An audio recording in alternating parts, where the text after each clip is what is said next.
for one of these high ground positions. You're looking at the most recent example being on Lighthouse. He was standing on the high ground on the building above the Mega. He was waiting for Apollo to walk on underneath. He dropped down, and that keeps your jump cooldown. You land on them, you get to have that presence, but if you need to escape, you can. And I think the bridge offers you a similar sort of presence. But this is where it'll be interesting to see what we see Apollo going out for first, because they'll be the team starting on defense. And again, I'm not sure if they'll go for a similar sort of play, where you're trying to take that ground, you're trying to have that presence, drop down, get that advantage while keeping your cooldowns. I can also see Sad Life wanting to have a little bit more space to jump on into their opponents. You've got to be very careful jumping away from the point, though. If you start on that high ground behind and jump too far over, you do isolate your backline quite a bit. I do also want to point out, and I think that's very commonly, criminally underutilized on the attacker's side on first point, is a little pathway on the right here we have on the screen. It actually allows you to completely flank. There's some stairs on the far back of the point that allows you to completely flank and harass the people from the high ground on the other side of the map. So you can actually use a sort of pincer maneuver, get your, let's say, Lucio and your... what's her name? Sojourn, there we go. Running blank there. But get your Lucio Sojourn coming on the right there while the rest of the team pushes main choke. And we can have so much pressure be applied, especially onto your backline, onto the Kiriko, that you could easily take control of the point.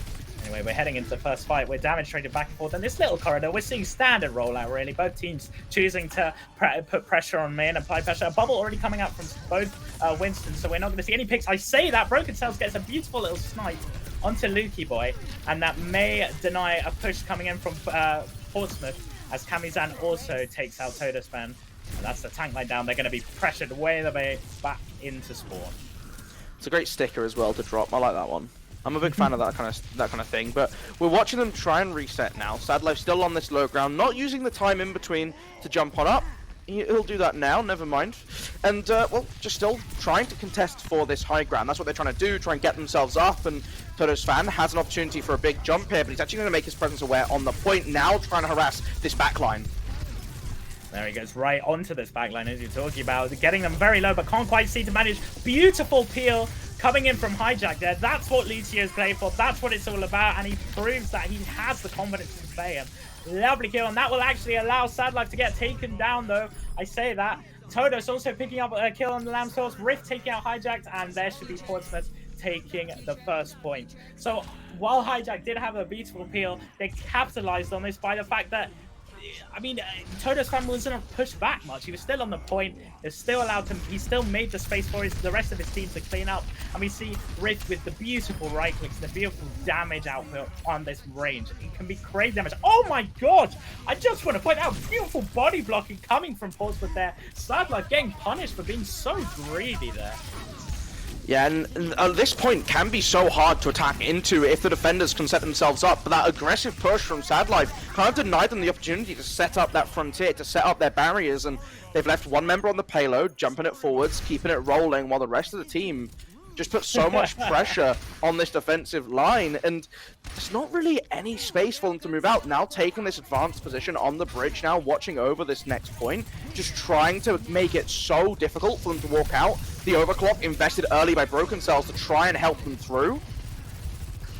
We're heading over into the next fight anyway. We've got 4 ults on both teams to work with. They've got both Kitsune and Broken Cells using their ultimate. Lukey Boy actually whipping out the death balls, and nobody seems to get picked up on either team. We got cheeky Primal Rage in the backline here, but no value, can't quite boot for Lucio off the map. This is his ends after all. This is where he's from. Oh, Kamizan gets taken up just as he gets the Death Blossom up, and that should allow another push from Portsmouth. Massive success, beautiful target focus, and beautiful dive potential. I'm not sure quite what's going on with Sad Life there. He jumps a bit too far and goes way too far, starts focusing on Lucio with Primal Rage, rather than focusing on displacing the enemy team. I mean, you know what? Sometimes that happens where you just jump a little bit too far in, you delve too deep, as some might say, and well, now you're seeing Todos do exactly that, jumping right into the face of the Reaper, of the Sojourn, and feeling their wrath for it. And now just they'll fall back. They'll pick up these positions once again, but still so difficult for Apollo to find this space, playing for the high ground now, trying to contest with Lukey Boy, who will drop down, instantly met by Toto's fan once more, and the Death Blossom, it's ready. Will he go for it? I'm excited. I want to see a fat one here coming up from Camus, and there's the beat actually to deny any forward. So this should be a perfect opportunity to use this Death Blossom as long as they track the Suzu. There it comes out. Oh, beautiful boot, but still Lukey Boy gets taken down there. The Primal Rage coming out from Toto's fan, and more space is being created on the side of Portsmouth. I say that Kamizan does take him out, but I'm not sure if that will be it. See, I think Portsmouth might have to back out there. They've got no front line now. Yep, and we see IGW booting out. I'm not quite sure why they used the Death Blossom there. Can't quite get a pickup. They should have waited a bit longer. Overclock coming out from Rip actually gets Sad Life and Kamizan there. Beautiful value, but now a bit too far out. They're overextended. Oh my gosh, beautiful healing coming from the side of Portsmouth. IDW also getting a double, keeping Rift up, allowing that damage, and now this is some dirty spawn camping right here. Yeah, it's a little bit of a difficult situation to break as well. You have that Kitsune rush, but using it to get out the spawn door just feels so rough. They are going to invest it to try and touch onto this point, get that speed boost, get that attack speed increase, and now just trying to fight around. You see the Kiriko just playing so far behind, playing safely on this high ground, supporting Lukey Boy and keeping members of Apollo in their spawn. They're finding it so difficult to find any gap as the boops just coming out from IDW Boop, just preventing any movement for the attack. And well, look at that. They've picked pick after pick after pick and walked this payload home. I mean, map control is everything, and it shows that leaving one person on cart. It's not all about putting 3 on cart, guys. Come on. This is standard stuff we learned from Overwatch 1. You stick one person on the cart, so as long as it's still moving, you can get the rest of the team to push up, create space, deny an easy push from the defending team. And Portsmouth showed a beautiful and perfect example of that by denying Apollo from ever coming out of this third point, choke point, and just completely dominating on second point, showing a very dominant performance on third point, and just kind of snowballing off that first initial win on the first point. A beautiful standard Overwatch being played on the side of them. And I'm also want to just question whether Sad Life has really got the communication going. I think he needs to just kind of drink a bit of water, shake his head a bit, and just focus and buckle down, because he's jumping in there and then going a bit too far in, getting punished for it, and kind of leaving the rest of his team to die. Now, obviously, it's not just his fault, it's a team effort, so it's obviously maybe some communicational issues, but Portsmouth are really showing to capitalize on this and looking incredibly dominant. Yeah, they are, and it's, again, every time they find an advantage, it's about pushing that forward as much as you can, taking every inch that you can get, and there was no point. Like, the second point on Paricio oftentimes feels really, really difficult to break a defensive setup. There's so much high ground, there's so many nooks and crannies to hide in, but they never really give them the opportunity to set up, and that was what's important as the jump now comes in. They're looking to try and pass underneath, but Toto's rotating perfectly to meet it. So we have Toto, as you were talking about, rotating purposely. Beautiful thing, but I don't think that's enough. He gets caught out. No, just about dies from Broken Cells. Right click, nearly gets out there. Beautiful healing coming from Portsmouth, but it's not enough. Lukey Boy also kind of left in the wilderness because he's not nearly as mobile as the rest of his team. Beautiful first fight coming from UOB Apollo, and that should allow them to take first point as long as no one else gets taken out. I say that Rift does take out Broken Cells. Very dominant performance on the Sojourn here. Hijack also kind of trying to 1v3 here. We also see Toto's fan trying to contest, but I still feel that that UOB are going to take this point. As fights back and forth, it's not the cleanest of fights, but eventually UOB cleans up thanks to Kamizan and Sad Life on the point. Beautiful stall coming in from Todos, but yeah, we'll have them take the first point here on Paraiso. You can instantly see the difference, though. They're not taking this forward space, and the respawns coming through. Toto's fan got caught out very early in that fight, and a big part of that was just getting caught on the doorway. The Suzu comes through, but ultimately, that little protection window you have, you can be finished off pretty quickly once that ends if you're not healed up in time. And now trying to contest over this high ground as they're just getting run back. And look at this defense. You can see why it's so hard at times. The Kitsune rush is forced out. There it comes out, as you were talking about, and then we see damage trade back and forth, but nobody gets taken up. Kitsune very early on can be valuable, but sometimes it can be a complete waste when people have defensive ultimates to work with. Broken Cells actually takes down Rift. I believe that was during his ultimate of Overclock. So that's a huge value over ultimate. just wiped out there. Lukey Boy also takes him out there in return, but Kamizan returns the favor onto Todos. Primal Rage coming up for Sadlight, trying to display the team, but I don't think it'll be enough. We also see a beat coming from IDW just to ensure the victory on this team fight. And I believe, oh my gosh, another ultimate coming from Todos. I think this might be a bit of an overcommittal, as I do believe they won the fight though. Sadlight doing an amazing job at trying to keep this fight in place. Eventually gets taken out by Rift. And that ultimate actually coming out from Broken Cells can pick off Lukey Boy, but that's about it. As the rest of Portsmouth finally clear up here. I think they might have overcommitted a little bit during that team fight, but still, Possibly. better safe than sorry. And it's also, you're looking at the difference. Now this payload is no longer moving. You've seen what Portsmouth have set up. They're putting themselves in these corners. They're just able to walk onto the point and contest so freely. And there's not much you can do. The Primal Rage available going to be popped in the back of the team fight just to try and displace as much as possible from the side of Apollo. And, well, things are looking rough, but Toto's fools. Well, our Primal Rage didn't last very long as Kamizan takes him out. Rift taking out Kamizan in return. We see damage straight back for Lukey Boy, kind of just stuck in the middle without a paddle.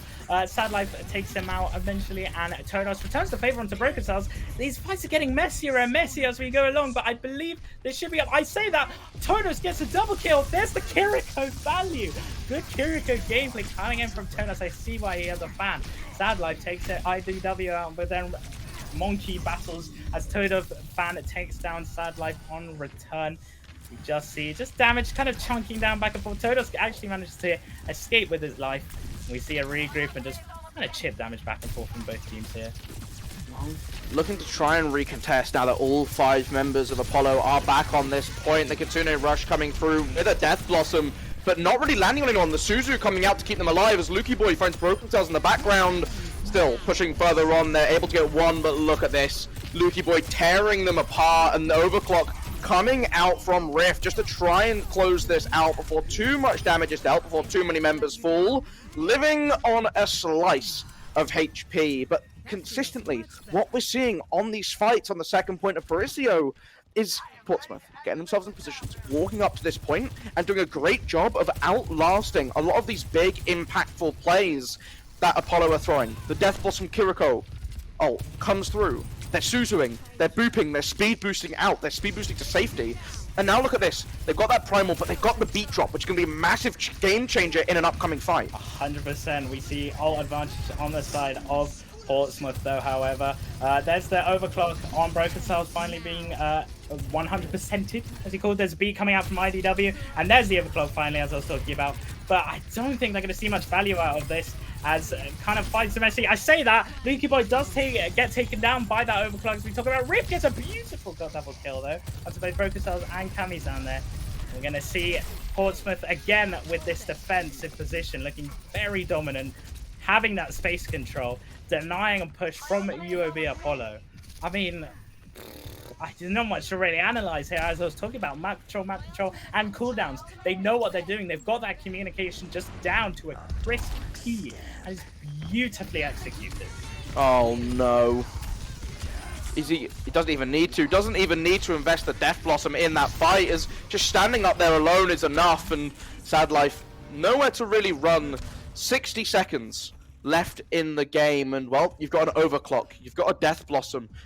Close enough to that Primal where it can come up before this game's over, with a couple ults soon to arrive for the side of Apollo, but look at Lukey Boy lurking around the back, looking for this flank, looking to hit them in the back and drop the Death Blossom on them. It's a massacre! Oh my gosh, he picks up Hijack. Actually, can't surprisingly get any more, but doesn't matter. I believe that's the necessary advantage that Portsmouth needed to completely decimate the rest of the team.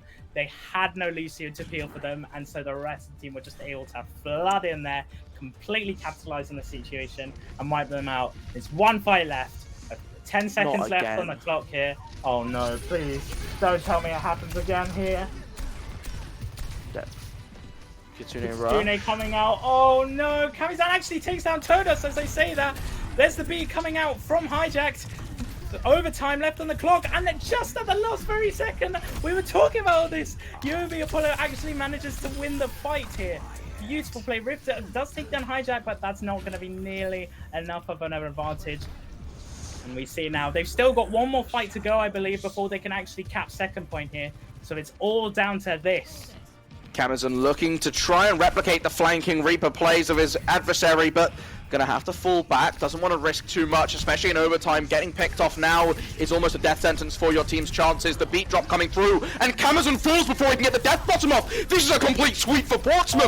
No one is able to stand on the point. There is no hope left for Apollo. They will lose map number 2 and fall 2-0 down in the series. I mean, exceptionally played from Portsmouth. Beautiful defense right there, I have to say. And I also noticed how instead of normally gunning for the most obvious target in the when that final fight, gunning for the most obvious target being Sojourn or Kiriko, they actually went for the Reaper because obviously they actually ult-tracked. They knew that Lukey Boy had that Death Blossom ready. They had the Death Blossom available, ready to jump onto him. So they do, and look, it wins them the fight. He has no Death Blossom to work with. There's no win condition now anymore for UOB Apollo, and Portsmouth pick up map 2. Paraiso. Beautifully played. Exceptional job. It was definitely a little close at the end. And I mean, the biggest difference for me between these two teams was the fact that we never saw the same sort of space get taken when they had these advantages, when they found the fight wins, because a lot of the time they were very scrappy, they were very long, and what would happen is that the reinforcements would just come in for Portsmouth, and you'd see this call be made. Okay, look, Apollo, they go, right, that's it. We cut off now. We fall back, we regroup as 5, we'll retake this fight in a minute, but let's give ourselves just a little bit of time to play with. And that was the ultimate deal breaker, was when they won the first point. The big difference between the two, Portsmouth, they run forwards, they take as much space as possible, they put that pressure and force Apollo back to their spawn. When the inverse happens, they get the point. They're waiting on it, the doors come down, and instantly Portsmouth are there to meet them. I mean, yeah, exceptional play. Anyway, I hope you've all run out of popcorn and are ready to go grab some more, because we're going to take a 10-minute break. We'll see you in map 3.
What is that? It's cutting edge VR, Flynn. It looks like it's something from the future, you know?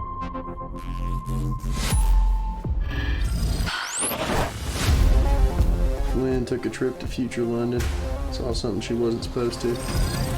Now people from there are trying to kill us.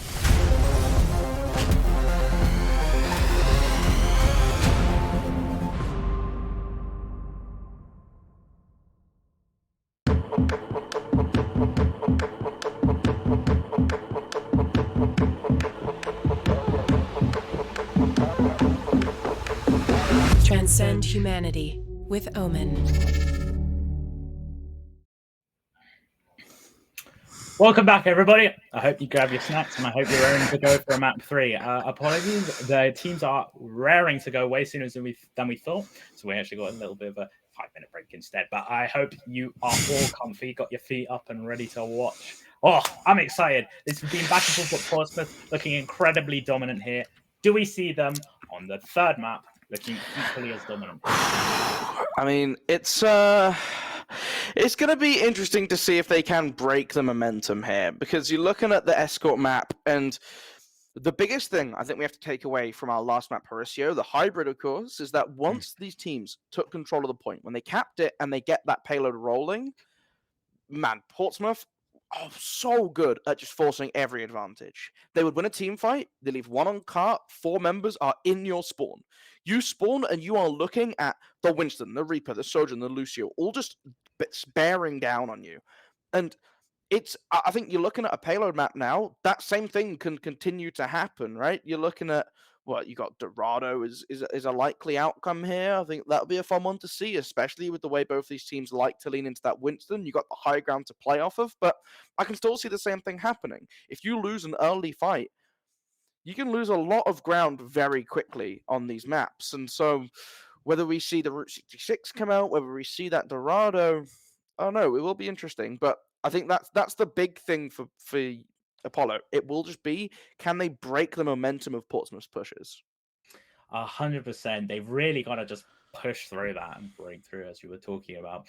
I believe also there are some payload maps like Circuit Royale, for example, which the standard comp isn't as favorable. We see more Sigma comps. We see more like spam heavy comps, purely because the high ground on there is way more easier to access, so that spam can easily just rush up. There's more areas to play back in, little bunker down. So like I've seen Zen players pop off on there. I was talking about Sigma, Sojourn, of course, because Sojourn. But sometimes we even see Widow players. It's very rare, but you never know. So maybe, very unlikely, but very potentially, we could see a different comp coming out, and that would be exciting, because that, it's always nice to get a bit of a fresh vibe coming into these maps here. Yeah, it will depend. I think, like you say, that could be a possibility if we see Circuit Royale get picked up. The other two, Dorado, Route 66, I'd expect to see the Winston. And I think we've just seen both of these teams have shown that they can win fights with these dive compositions, that they know what they're doing and they can play around. We saw a big step up from Hijacked in that second map, right? Where what we talking about at the end of Ilios that we wanted to see him peeling away Toto's fan just a little bit better, keep his backline alive a little bit longer, to let those DPS do their job. And you're looking at their attack onto first point. They did a brilliant job of shutting down this Winston, getting that early pick and translating that into a point capture.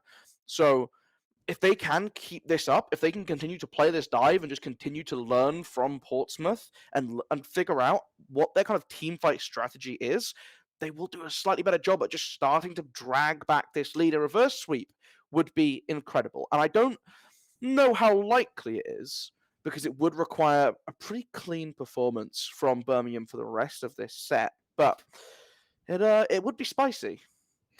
For sure. Anyway, we are heading over into Dorado here on our third map pick.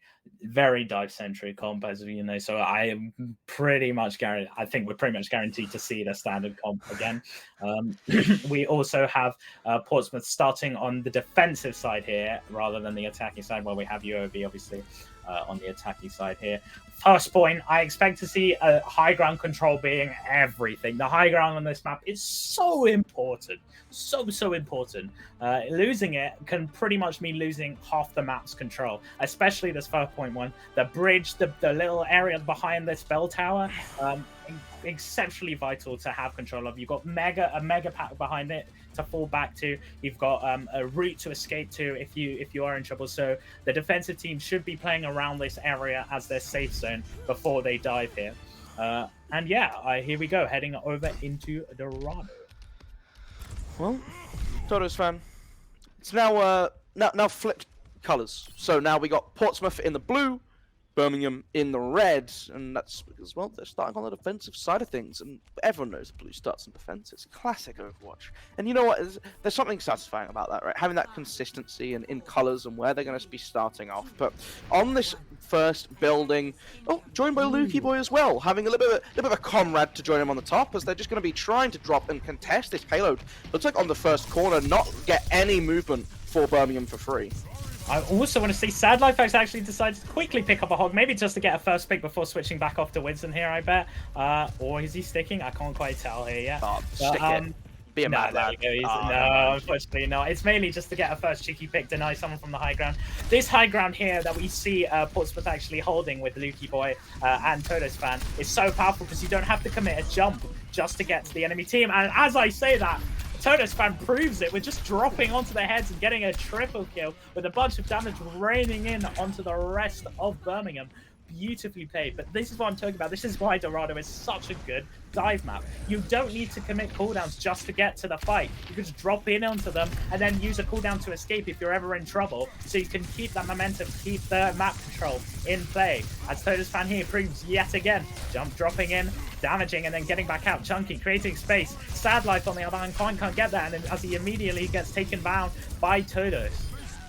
And this is the advantage of having that high ground to drop off of, right? We're seeing Totos dropping down, just walking and landing onto the members of Birmingham as they're trying to get to this payload. And then the moment he gets low, drops his bubble. If that breaks, he jumps away again. There's nothing they can really do to stop him. And playing from this position, it's so hard for them to break it. They're not jumping up to try and contest him. They're not moving onto it itself. And now, well, he's just once again bouncing to freedom. This pressure absorbed while Rift just gets all the work done that he needs to, takes down Broken Cells, and continues to brawl out on this point as well. They find Hijack 2 and continue to get to work away at shutting down Birmingham time after time after time.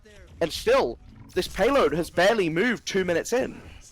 I also want to point out how, to give credit where credit's due, Birmingham are adapting to this pretty well. Not only does Toto's fans' bubble actually deny him from dying even quicker, but it also denies sightlines on the Monkey when he dives in. It's harder for him to get healed. It's harder for the damage follow-up, as proven here. Rift taking out Broken Cells yet again. For the third time, there's a push denied yet again. I say they're adapting by going on the other route well, but I say that it doesn't matter. Broken Cells just completely getting cleaned up the floor by Rift.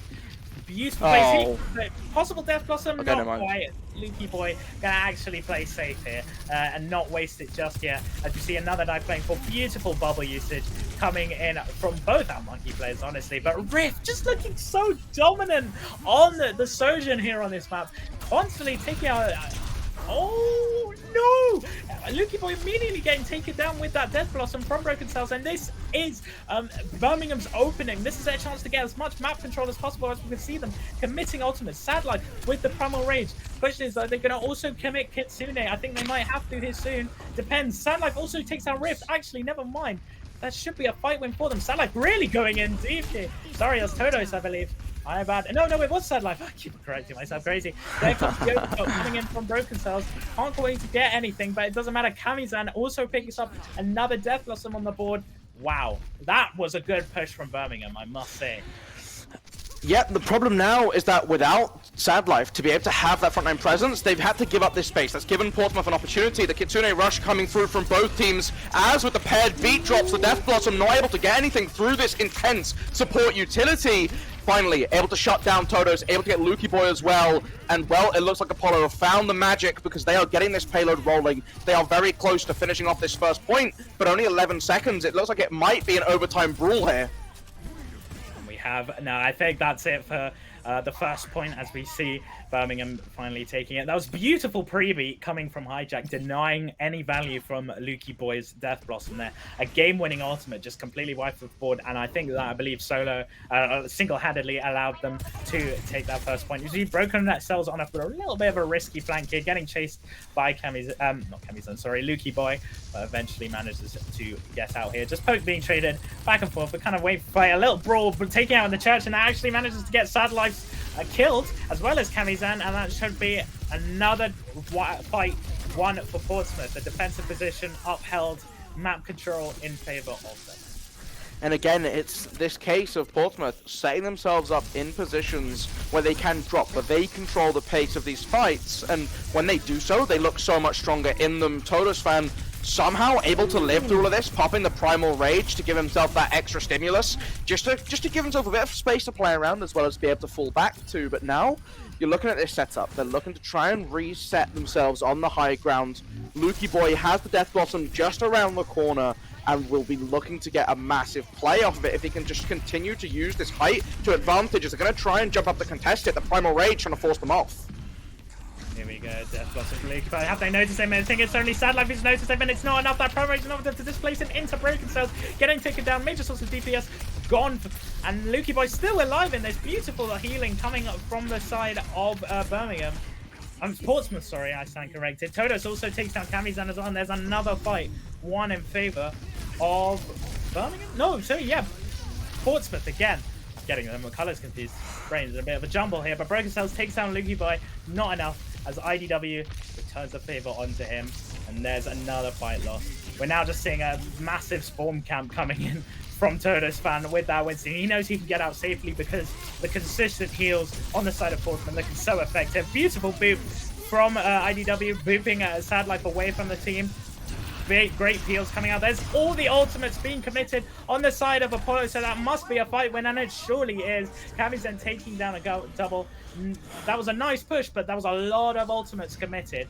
However, we do see only two ultimates on the side of Portsmouth here for this next fight, so it could go either way here. It's going to be the overclock duel between Broken Cells and Rift to see who can push it home. The advantage that Portsmouth have is that Primal Rage. Now just playing for this high ground, going to be knocked straight away off of it, trying to stay on the point. You've got to keep it contested, using the bubble just to avoid as much damage as possible as the fight's going back and forth. It's all about Sad Life, keeping him alive, keeping him pocketed, keeping his presence on the point, and the Reaper trying to do his best to force him off, getting him very low, but it's nearly built up a Primal of his own, which will be able to sustain him through the rest of this corner if he can just continue to find a pick. But no one from the side of either of these teams is dying. They are staying perpetually alive, and the longer this goes, the longer that overtime timer will tick away. Finally able to get one each. It's both of the Winstons, which means everyone here is so vulnerable to any crazy shot, and it's the Death Blossom forcing them back, keeping them in this game, and it's going to be over. The push ends there. I mean, exceptional defense there from Portsmouth, faltering a little bit on the early part of the second point, but eventually getting there in the end, getting a hold onto that second point there, and that final fight all coming down to whoever charges ults faster, who does more damage. Beautifully played there from the side of Portsmouth, again looking incredibly dominant. Wow. I don't know what else to say. Beautiful performance there from Portsmouth. That certainly is a little bit interesting now, because you have the option here for these two teams as well.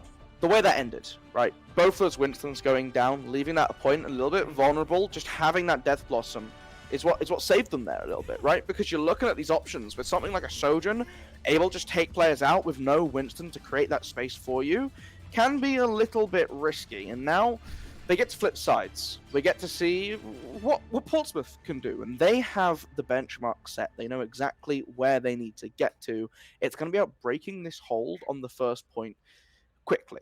Because if Sad Life is able to abuse this high ground position the same way in which Totosfan has been, it could be a little bit short-lived, this first hold, as we're seeing it. We're seeing the Roadhog back shelter. We get to see it. I believe it's a great pick. I mean, it was frequently done in Overwatch 1 as well. It just denies a dive, especially if the Roadhog manages to actually get a pick here, completely denies that first point defense. Can't quite seem to land that hook though onto Sad Life, unfortunately. So we won't see much value coming on them. He is actually sticking to it, which is a surprise. He's still looking for a cheeky hook there. And I don't want to be biased here, but I kind of hope he gets a bit of value from this because it'll be absolutely brilliant to see. As we see Damage move back and forth, Lukey Boy actually put very low here, and that should be a push 9. There's a hook! What a hook! What? The Kami's and he gets taken out by follow-up from Lukey Boy. Wow, that's a first bit of defense completely gone on the way. There's another hook, but no value landed as the as Sad Life jumps away, but he eventually gets taken out by Lukey Boy as he jumps away out of position instead of into the arms of his teammates. Lamsource also taking down Lukey Boy there. And we just see kind of just damage traded back and forth, but beautiful initial fight on Portsmouth's behalf.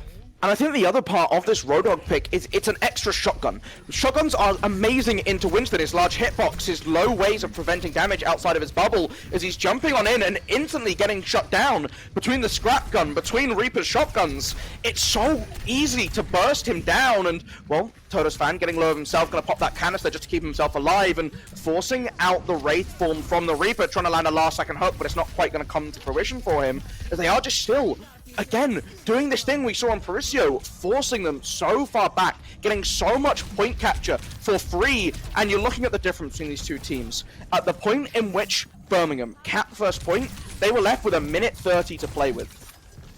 Just 5 minutes on the clock here, Shelter. It's going to be tricky. It's going to be incredibly difficult. I think another advantage of having this Rogue is the fact that he's so dominant in close-range matchups. I mean, you're talking about the shotgun, and being on the attacking side, the defenders are forced to contest the car. So Roadhog could just sit there and wait for the people to come to him and do damage like that. Though keep in mind, he is also an ult battery, so this may allow Birmingham to get a lot of ultras. I say that as Toto's fan instantly takes that sideline, but the beautiful hog there, denying yet another push coming from Birmingham, and should allow way more cart space. 4 minutes still left on the clock, and only a few meters left on the payload. Oh, this is gonna look incredibly dominant performance from Portsmouth if they actually manage to single-handedly cap this. As Lukey Boy comes out with the Death Blossom, gets up Kamizan, that should deny another push. Toto's fan also takes down Lamsource.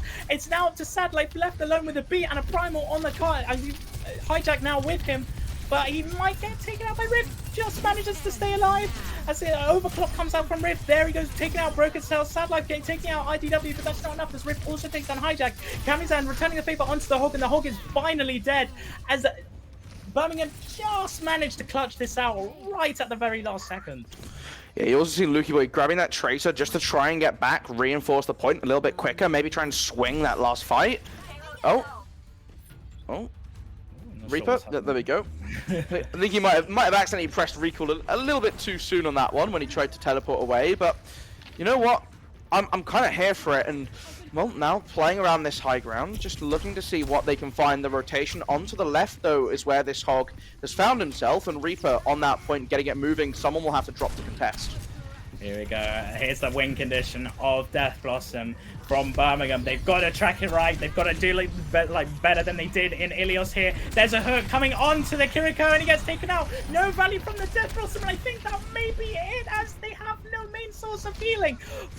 The honor is down, however, on the side of Birmingham as well. It's not looking good. Lamsource trying to come back with the clutch to just a touch point. It's not going to be enough. And there we have it. Portsmouth taking the third and final map of this game. Portsmouth, beautiful, dominating victory, 3-0. And again, it was just... Look, Portsmouth, they clearly have a very good understanding how they want to play on some of these maps that have come out. Dorado, rocking that Roadhog to victory, riding it all the way. I mean, it was a great job, Bon, understanding the advantage of this alternative tank pick into the meta option, into that Winston. And generally, just really strong defensively, very good at playing out that timer, which is ultimately the biggest resource in the game, right? You work away at that time, you win games. And it was just that control throughout the map, which just was kind of the story of the series. 100%. You were 100% bang on there, I believe. It really shows that don't just be a meta slave as well. Todos fan on that Road Dogg. I'm so happy that he kept it. We got to see some beautiful hooks. A real big win condition, taking out those players on Birmingham with the ultimates, such as and denying Death Blossoms. Beautiful boop coming from IDW as well. Oh, just amazing plays from the whole team. I don't think one single player is the MVP because Rift getting those pigs, Lukey boy with the beautiful flanks, Todos creating space and denying value with both Winston and Road Dogg and IDW, amazing peels, and of course, Todos himself also with amazing heals coming out. I'm just mind blown. They played exceptionally well, and I believe they deserve that victory. Well and truly earned. Yeah, a wonderful performance from them, and they close out the series 3-0. So, you know what? That's one way to start. And obviously, Portsmouth, a university which has many, many accolades in Overwatch, very strong in Overwatch 1, and looking to try and set themselves back on the same sort of momentum, that same sort of pedestal in Overwatch 2 as well. And so far in this split, they've been looking pretty solid. Anyway, I'm very chuffed up. I need a break personally after watching that excitement. And I hope to see you guys in a bit when we head over onto our second game. Have a good one.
this town with the speakers loud and the radio.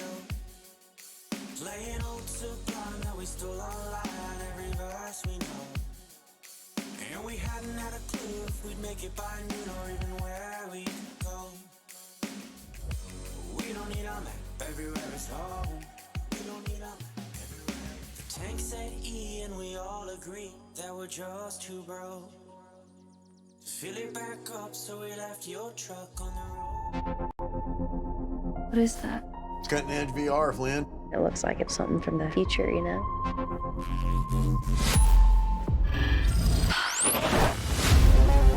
Flynn took a trip to future London, saw something she wasn't supposed to. Now people from there are trying to kill us.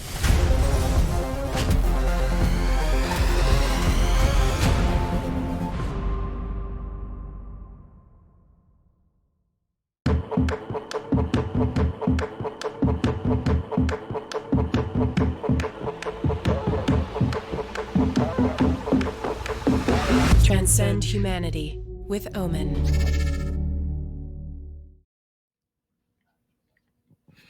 Hello, everybody, and welcome back. Hope you're comfy. Hope you got refreshed snacks. We're ready for game 2 here. We have got gaming versus donuts. Lovely see, lovely names, quality stuff. How you doing after that first game, Goalie? You good? You know what? I'm doing all right. You know, I was looking forward to maybe seeing a push map come through. It's a fun game mode. I think it has some interesting team play dynamics. It would have been nice to see, but maybe we'll be treated to it here. So I guess we'll have to see. But this game should be a little bit of an interesting one. Both of these teams looking to continue to push themselves a little bit further on through the playoffs. You don't want to get knocked out too soon, and so seeing what these two teams, it'd be nice to experience them against each other. 100%. I am also hoping to see a push play because you don't see a lot of it currently. It's a game mode that's kind of up in the air. I mean, it's clearly a massive improvement from 2CP, which was pain, but it's still. I'm sorry. I have to disagree there. I'm sorry. When you play 2CP and spam comp, you just no, never again. I love staring at a wall for half an hour. Anyway, I hope to see push though because it's a lot more life. There's a lot more life in the push game mode. There's a lot more action. But anyway, we are first, though. Got to focus on control, which is, of course, the first game mode. And we are already going to be seeing Ilios being locked in again as our first map. The question is, are we going to see a similar performance from both these teams as we did from Birmingham versus Portsmouth? I don't know. That's the easy way. I feel like that's a cop-out answer. I'm going to... So, okay, we'll give a real answer. I'm going to say yes. I think both these two teams will return with similar compositions. I think we're going to see more of that Winston, more of that Sojourn, the Reaper, the Lucio, and the Kiriko. And I think we'll see a similar sort of style coming out because, again, look, there's a reason why meta is a thing, right? And it's just because it's the most efficient tactic available. It's meta. And I will be interested to see how the team fights will actually play out, though, because the big difference between the last two teams was how they would set themselves up ahead of team fights after they'd won, when they were setting up their defensive positions around the point. Oftentimes, we'd see Portsmouth taking these forward positions on high ground to drop down, whereas we would see Birmingham looking to jump in, looking to try and catch off their opponent off guard very early on with a dive. And I think both of these we saw them against each other. It'd be interesting to see if we're going to have a similar sort of matchup here, or if both these teams want to just jump in, go very aggressively, because these compositions that you'd expect to see have this really interesting dynamic for a dive comp now that Kiriko's added, right? Where before you'd often have this weird sort of middle ground. How far do you want to commit to your dive? Because you can have the Winston, the Diva in Overwatch 1, obviously, jumping in, but then you're leaving behind like an Anna or a Zenyatta, whoever else is your other member of that support line. Whereas now, Kiriko having that extra flexibility, being able to wall climb, being able to swift step to an ally, it does change up how these heavy dive compositions are played. 100%. I'm very much looking forward to it. Kiriko especially. As I was talking about earlier, Kiriko plays. That's where it's at. I want to see some cheeky little headshots. I want to see some cheeky little picks. Of course. And especially our Sojourn players, both of them from our last match, incredibly mechanically dominant. very, very good players. Maybe we'll see some of this. I say that on the side of Donuts, we see an Orisa, a Pharmacy, and an Ashe coming out. And mate, they we're are in playing for a around this treat. map. Oh, both teams going very off meta. I am excited. Mate, Wrecking Ball is one of these characters that I just... Oh, don't do that! Oh, boo! You don't. What the? Yeah, come on, okay, I respect it, right? You want to play what you think's good, but there's no need to toy with my heart like that. I thought we were friends, but you still got some interesting lineups coming out here. The Pharmacy's still going to be a massive thing for gaming to deal with here, because you're looking at this lineup, right? You've got the Tracer, you've got the Sojourn. Sojourn's a projectile unless you've got that railgun shot, so it might be a little bit difficult to deal with. It's already just landing on top of Funny, and not much you can do. I mean, yeah, Rami can spam the hell out of Donuts. Sorry, not Donuts. What are their names again? Gaming, that's it, of course. The ultimate gaming here. And of course, it can be very scary, especially for the Winston player who can't really do much about it apart from just jump on the backline like Ashe. But she's got the boop to get herself away, and we can clearly see it's working incredibly well on the side of Donuts here, as they are just getting pick by pick thanks to spam from both Rami and Sooty here. So I mean, while it's okay to go meta, it's great. It's meta for a reason. Going off meta, coming up with things yourself as a team, can be equally as rewarding as Donuts here are proving.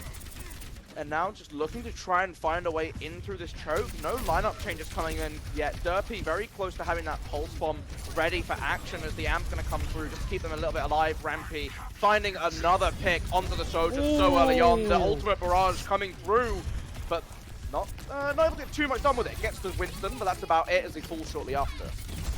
I mean, beautiful barrage. Even though Rami did get taken out, you've got a Mercy there for a reason. Getting taken out isn't the biggest issue when you've got a Res just coming out. So a lot of value coming from that spam, from that easy ult charge access. Volts are actually going full DSP stacky, actually taking out the Mercy. Funny also taking down Phantom as well. So this could be a potential fight when on the side of gaming if they manage to pull it off. Billy also takes down Algorithm, and that should be it. 3 members of Donuts down as Rami gets it taken down from a beautiful right click from Billy. Wow, showing some cheeky little Winston mechanics. That's what we like to see.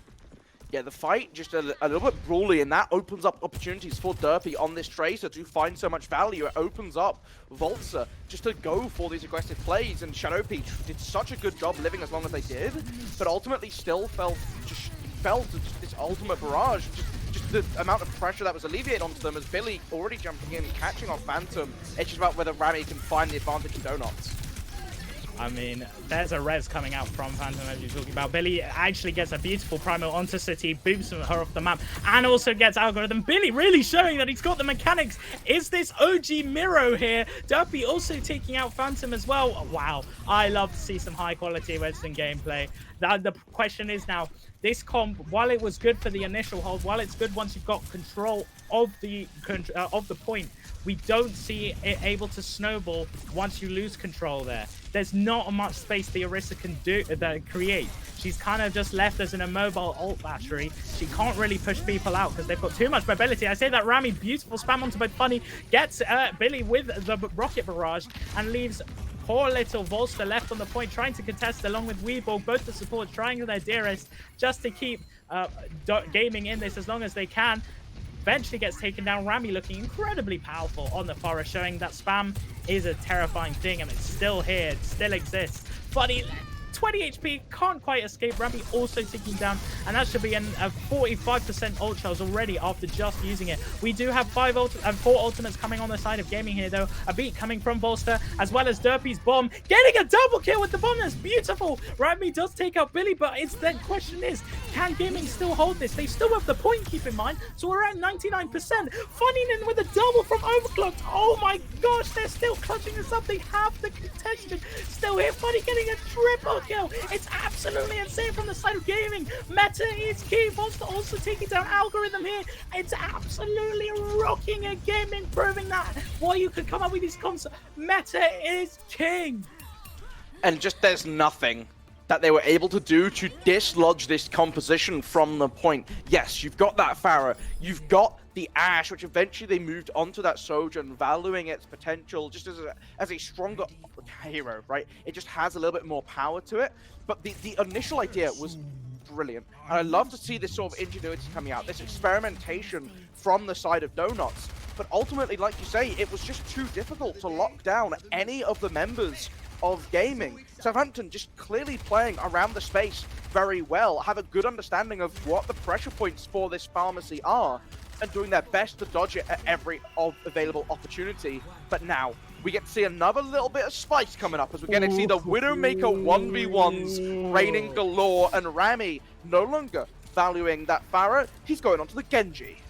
Genji, interesting Genji pick considering that he got nerfed clearly in the last patch, and he's also not the strongest on this control point, so it's a bit of a surprise to see him come out. Algorithm here still on the Orisa, which is a bit of a surprise. Maybe they're an Orisa specialist, I'm not sure, but here we go. Intense Widow battles. Suti waiting for Durfee to peek here. We see Biggs back and forth, damage traded back and forth, but can't quite land a shot. Billy actually does take it around me, and that's what I'm talking about, especially against the Winston. It's a very questionable pick. Winston just making so much space here with this bowl. Weebog also killing Shadow P. Beautiful damage back and forth. Excellent execution coming in from Gaming here. Algorithm left from the point, eventually getting taken down, and Gaming taking the first fight and picking up the point. Well, now setting themselves up on this forward position, using the high ground of the ruins, just to try and fend back this pressure, deny some space to the Widowmaker. First of all, you make it a little bit harder for her to line up these long shots onto your supports. But secondly, just to cut off some of this movement. Algorithm has swapped onto a Winston of his own, feeling that's the more valuable pick, but Derpy able to pick up the Genji amidst the chaos and amidst all the confusion, and now just continuing to push back, charge up their ultimates, play these fights so tightly. They're not getting any openings, and it's becoming a little bit hard for Donuts to do anything as the Widow's dead again. Yet again, I mean, City getting picked off. It's not looking very promising for Donuts right here as they get forced back again. They were forced to switch to the meta, and now they're forced back. Funny taking down Algorithm. Billy actually gets taken out from going a bit too greedy, a bit too over-aggressive, but he should be back in time. Jump is a very mobile thing. He'll be able to get back to the point before the next fight. Derpy actually gets a pick onto City again. City getting taken down, and that's a 4v5 for Donuts yet again. It's not looking promising. Kitsune and sites, 4 ultimates I should say, nearly 5 on the side of Gaming as well. This could be single-handedly just a ruined pickup already decided, as we have the Primal coming. No, sorry, I lied. I thought I heard Primal. I just must have misheard. We do have sites that are coming out from City and Derpy, so we both see wall hacks on both teams here. Billy actually does take out Phantom. Derpy yet again killing Algorithm. I mean, incredibly dominant performance from the side of Gaming here, showing that they have got this meta refined, and Derpy still is an amazing hit scan here, as proven. Just shoved back to the spawn. And again, I think the big thing for me is we're seeing this overcommit from Algorithm on this Winston, where he's jumping in, trying to get pressure onto the backline. The Kiriko jumping through, just pissed off so quickly, using everything to try and protect. But now, this fight, as colors bombard the screen, every ultimate popping off left, right, and center is funny. Trying to get some value, but it's the Algorithm with that Primal Rage, able to shut him down. Now jumping onto Derpy as well, who's just using SMG just to try and whittle away at this HP, as it's Billy still touching the point, still trying to work away, trying to get down Lucio, trying to get down Kiriko, because you cut off the support, you cut off the healing, and the rest of the team will fall shortly after. But the cooldown's just about coming off cooldown, but the bubble doesn't get up in time. Rami pulling out the blade to try and flip this point, and finally the Donuts have been able to get some pressure on Ruins. I'm still not 100% sure about this Genji pick, Blade or not. I mean, he's countered by Winston, who he can't deflect, obviously. He struggles to dive anybody because they have just as much mobility to actually get out here. It's very difficult. Derpy also takes down City again, proving who the more refined Widow player really is, as we see another beautiful jump shot coming in onto Phantom there. Absolutely insane. Volster also takes down Shadopi. Oh my gosh, Rami does eventually take down Derpy, but it's too little, too late, as he gets taken down by both Billy, Jim, and Weeborg here, as the point goes back in favor of Gaming, and that should be Ilios picked up on the side of Gaming. Exceptional play. Meta is king. I am sorry.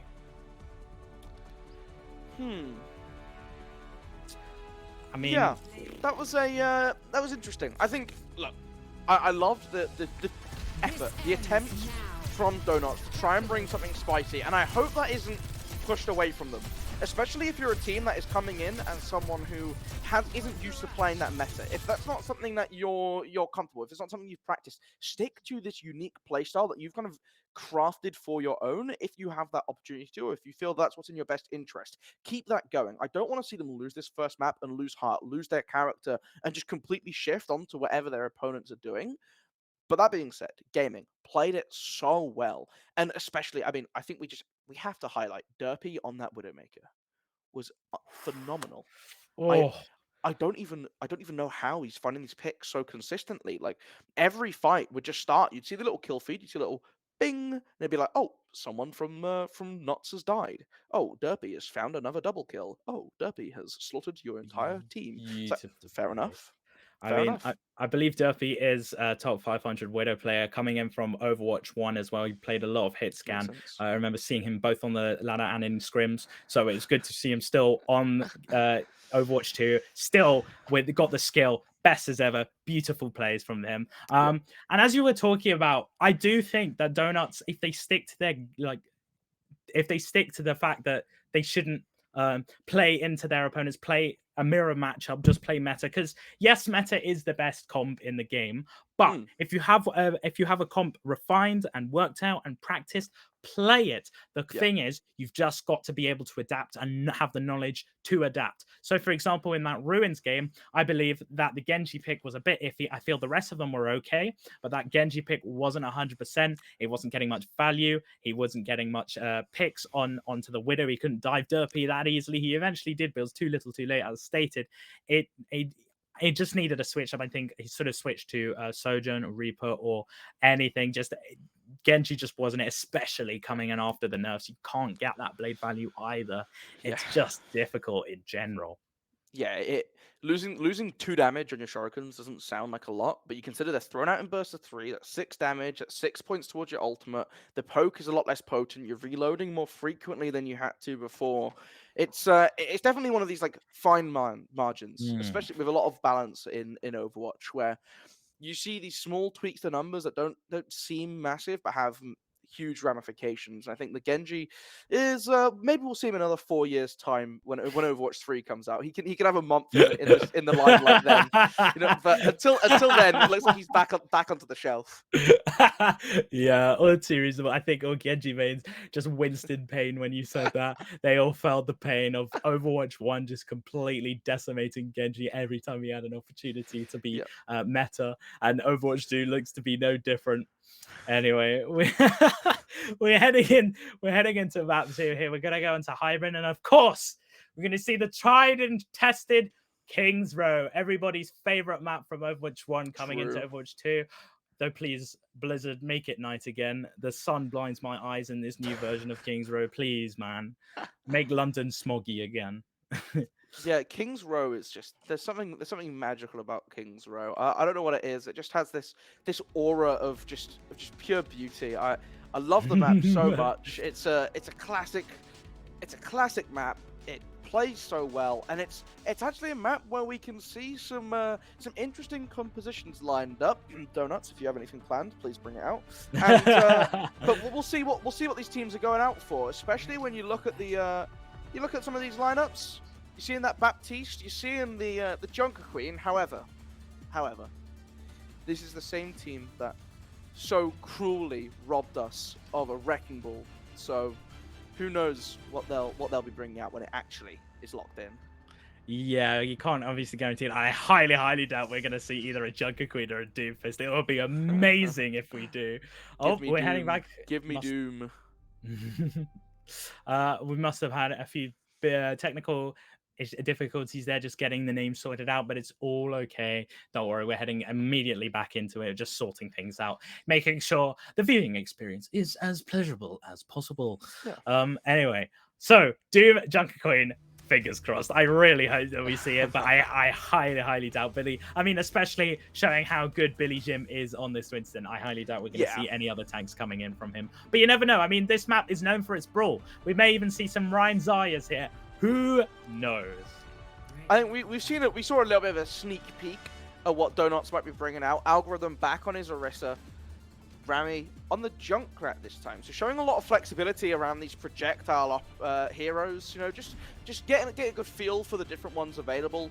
Shooty still bringing out that Sojourn. I think, you know, whenever you're having fun, you got to remember that these teams are trying to win, and they will play Sojourn. So, just do bear that in mind. You know, yes, seeing one shots is crazy fun. Seeing overclocks go ham is crazy fun. It's also crazy good, and you just abuse that when you have the option to. This Junkrat will be the interesting pick for me. If you can get good value out of those traps, catching players off guard, especially with the jumps coming in from the Winston. If you can lock him down in that trap, you can burst him down so quickly. 100%. I think the key pick with Junkrat, though, is the fact that his presence simply denies any push through Hotel. Hotel, a very strong position. It allows attackers to flank the defenders, to pincer them. Having a Junkrat just completely denies any movement into Hotel due to how short range and in tight and close space it is, how easy it is to get traps down as well. Billy his bubble forced out immediately as he gets pushed away with a beautiful spear from Algorithm. He's forced back. They're actually pushing through Hotel themselves just to get a pincer on the defensive side instead. Beautiful play. There's a beautiful bubble, just denying any of the sight line, forcing the Kiriko to teleport to Algorithm. Can't quite get any value after that. I say that as Duffy gets a beautiful pick onto Rami on the Junkrat. Algorithm returns the favor with a snipe of a javelin onto Duffy. Back for Funny caught out, and Algorithm just rushing people down. These spears are so accurate. Incredible play from the Orisa. And as I was talking about on Ilias, I do believe this is an Orisa specialist. Sooty also returns the favor onto Volta, and there is a failed push right there as Rami gets back to the team and is allowed to spam once again. And it's again playing to these advantages of the composition. You have the opportunity, but Volta has to be careful not to get caught out here. Able to wall right away, but only into the waiting arms of the chasing Winston, who will catch them down, and you've just lost out one of your players. You lost out one of your supports for nothing. Instantly forced back to Kitsune Rush coming in, trying to keep Algorithm in the fight, but it's not quite enough. No, it is! He's able to stay, finally falling to Funny. Derpy getting a shot as well. Derpy making it a double kill, keeping up the consistency from Ilios as they are driving this Nox team as far back as they can. They are not showing any mercy, and it's back to the spawn room with another late pick onto Lucio again, further exaggerating this stagger, and this payload will begin to roll. I mean, the DPS on the side of gaming really proving to pull their own weight. Absolutely insane picks coming from both Derpy and Funny. As I say that, Volta says, "No, I'm also in this game, thank you very much," as he takes down Algorithm on the side of Donuts. Billy with a lovely primal rage, making space. I don't think it matters too much that he dies, as it allows plenty of space to be made on the payload as he comes back. Shadowpea does take him out eventually, but as I was talking about, the space created from just that primal is incredible. We do see Funny eventually forced back now that he doesn't have any front line tank from Billy and his Winston, but he will eventually get back to the team. Here we go, Derpy. Can he land a shot? Not quite, as we do have 3 ultimates on the side of gaming, where only... well, actually coming up to 3 on the side of Donuts as well. So it's really about who plays what. Beautiful pick from Rami onto Funny. He's saying he's also in this game. Oh, and Derpy says, no! Crazy picks. Absolutely insane. I'm sorry, that's disgusting. It's just, again, Algorithm trying to stay alive on the point, trying to do his job, but the rest of the team falling to the wayside. And the problem we're seeing in these fights is, oh, Larissa doing a good job, but ultimately just staggered harder, is that this dive coming in, Billy jumping on the back line, Weeborg, Volta, just doing a great job of pressuring out the opposing Lucio and Kiriko. And it's just been in these team fights, we're seeing Derpy finding opening picks. The rest of the team don't really know how to compensate for this loss of their 5th member, and they're just being knocked this way and that, leaving Algorithm on an island. And they're making the executive decision here, gaming, that they will leave Algorithm by himself. They're not going to interact with this Orisa, because ultimately you just play around, you keep players on high enough health, damage output isn't enough to walk for an entire team by themselves, as already you've seen the Winston in the back line. Beautiful space being made from Billy as he gets out completely safely. He is cut off by that dragon, but Volts is there with the beat just to ensure he still stays alive, and he stays there with the bubble, still has the jump available to get out. Beautiful cooldown. Derpy gets another pick onto Shadopi, and Billy also takes down Rami. Sooty to return the favor onto Derpy, finally taking him out of the game, but Weeborg returns the favor and takes him out here. We're now left. Weeborg kind of pushing with the front lane with that Winston, ensuring he gets as much value with Primal Rage as possible, ensures he doesn't get CC'd. Funny also takes down, gets a double kill onto both Phantom and Algorithm, and there's another one fight on the side of Gaming. They're now pushing up even further on this final point here on King's Row. It's very close. They really need to, Donuts really need to step up. We see another Hog come out. Oh yeah, that's what we like to see, and this is what I'm talking about. Hog on payload maps are underrated. They can just stay on the payload, and the enemy team are forced to play around it. They're forced to play into his strength of close range encounters. Hooks galore. Well, Suzu being used ahead of the fight just to make sure that Billy isn't going to take too much damage from the scrap gun playing around that point. Shooty went to the Widow. Looks like might be going back onto that Sojourn now that things have died down a little bit. Perhaps just for healing though, as the overclock coming through. Derpy pairing that with jumping onto the high ground, popping his ult as well. Double wallhack, double sniper as Algorithm gets the first pick onto the Winston. Lovely, lovely little pick there. That's a very detrimental. I say that, Derpy here, still getting picks along with Funny, the DPS dream team over here, as they just completely pick off Donuts one by one. Algorithm and Phantom, the only two left on the board. Kitsune forced out, and there's a beautiful hook from Algorithm though onto Funny, and denies another push as they still don't have a Winston. There's the whole Hog coming out. The whole Hog Kitsune combo, a complete machine gun. I do want to still point out that we still have 2 minutes left on the clock on the side of Donuts. So, I mean on Gaming. So they still have 2 minutes to push these a few meters. Beautiful little snipe coming from Rami as well. I mean, both DPS on these teams are really pulling their weight, looking exceptional. I mean, as I say that, City gets another pick onto Funny. Absolutely amazing plays from these snipers. We just need to see them not losing out these picks. They're getting staggered. They're consistently walking up and getting picked off by the snipers of Nuts now, which is a nice little change of pace for the series. But importantly, you have this Kiriko ult. You have that advantage already. Phantom back to 41% after having invested it to holding onto the point. You're looking at Algorithm 37% as well. These ults will build up, and there's a good chance they can get them online before the end of the map. If you keep feeding in poke damage to them, you need to commit as a team, jump on in. Billy's been doing a great job of creating space for this devastating DPS duo to walk up and find the picks that they need to see these fights home. Continue to do this. I don't know why they're changing up the pace. Use that Kiriko ult. You have that advantage. You have the beat drop as well. You can take advantage of the support ult difference. Oh, beautiful flank coming in from Billy. He can't quite take out City. I say that he doesn't manage to get it. Suzu just delaying it. Delphi also getting a double kill onto Shidopi and Rami. An overclock coming out from Funny, and that should be a one fight on the side of Gaming. They've got a few seconds left to contest. 30 seconds left on the board, actually, for Gaming to push it to the end. A beat coming in from Voltzer, so this is it. This is the final fight. Whoever wins this wins the wins this round. As we see Algorithm on the Hog still coming in. Trying to deny a Reinhardt coming in from Billy, and Rami on the Genji. Trusted Genji again. Can't quite land the hook. He's looking to hook somebody into that pit. Oh, here comes a beautiful Hog. Denies any space being made from Billy, and his shield completely decimated, getting 4 people in there and pushes them all away from the payload. I think that's it. They won't be able to touch. Amazing Hog value. And there we have it. And again, that's Phantom and Algorithm pairing up the Kitsune Rush with the whole Hog just to get so much value out of each of these picks. And again, a great job from Donuts to stall out despite an early struggle, right? Because we saw Gaming. We saw them take this advantage, looking for these picks early on, able to find them, creating a lot of space for their, I would say, double sniper lineup. Funny, he's playing the Sojourn.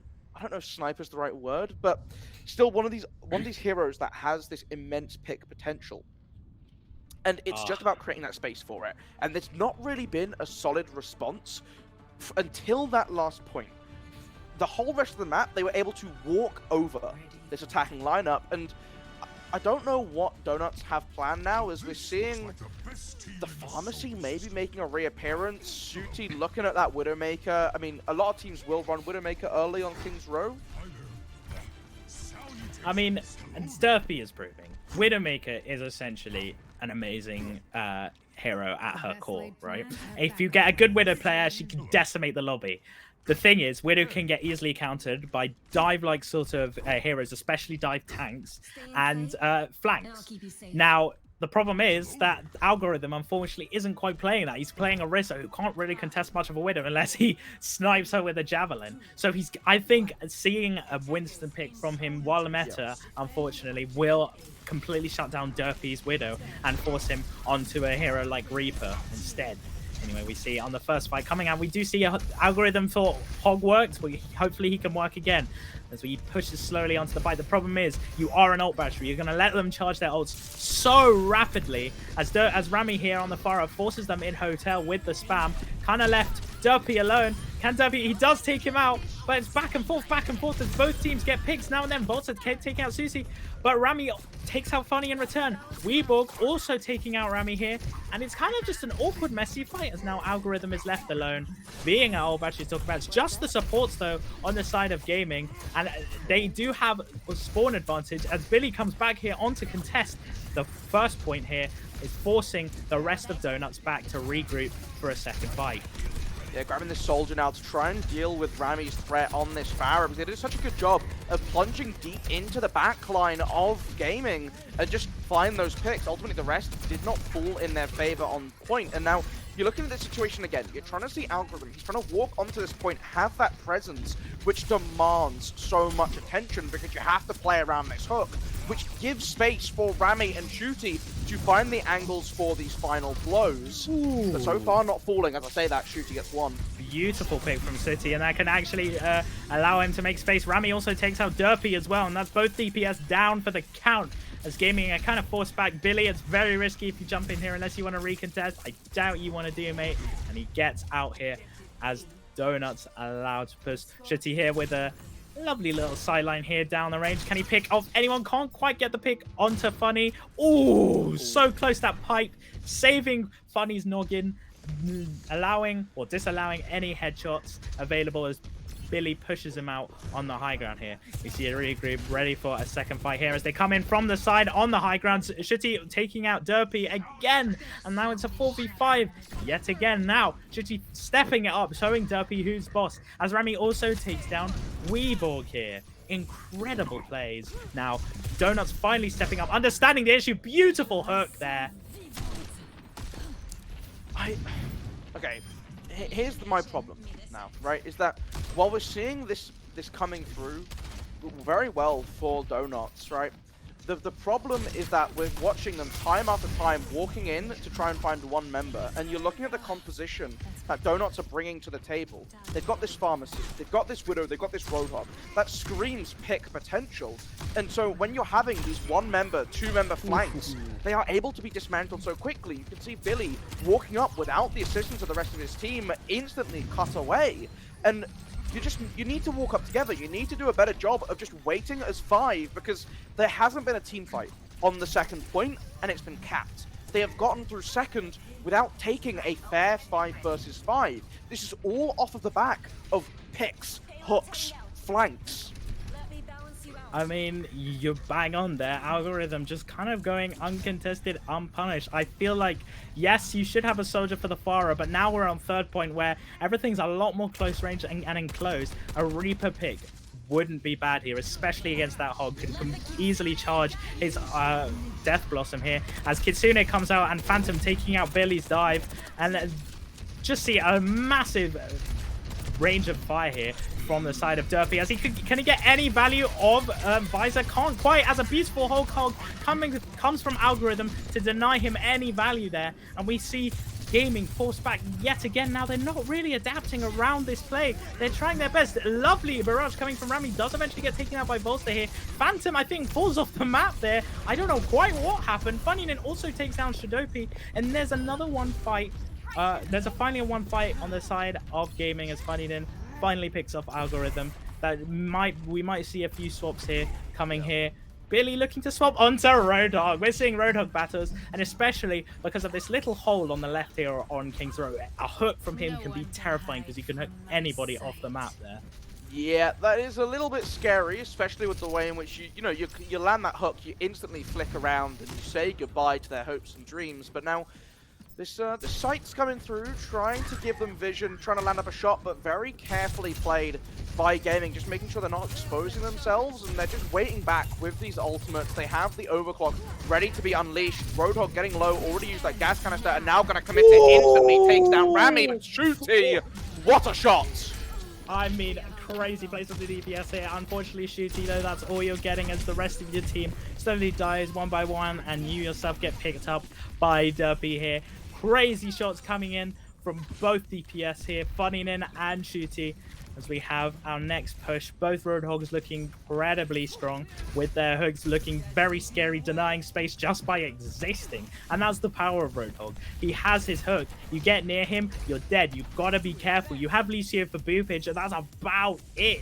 Got to be really careful. We do see, finally, Rami on the Reaper, finally comes out here. Very strong pick, especially against Roadhog here. He should get that Death Blossom charge up very rapidly. He should be able to chunk down Roadhog as well and force heals to be focused onto him while the rest of the team gets neglected. A whole hog. Oh, denied! I forget, though, it's not Overwatch 1 anymore. You still keep that whole hog as Algorithm goes down, and Shooty gets a double kill onto both DPS. That could be it, but Volstead, DSP Stanky, baby. We're coming in on the back line, taking out Shooty here. And we now see another one fight for Gaming as they hold the point.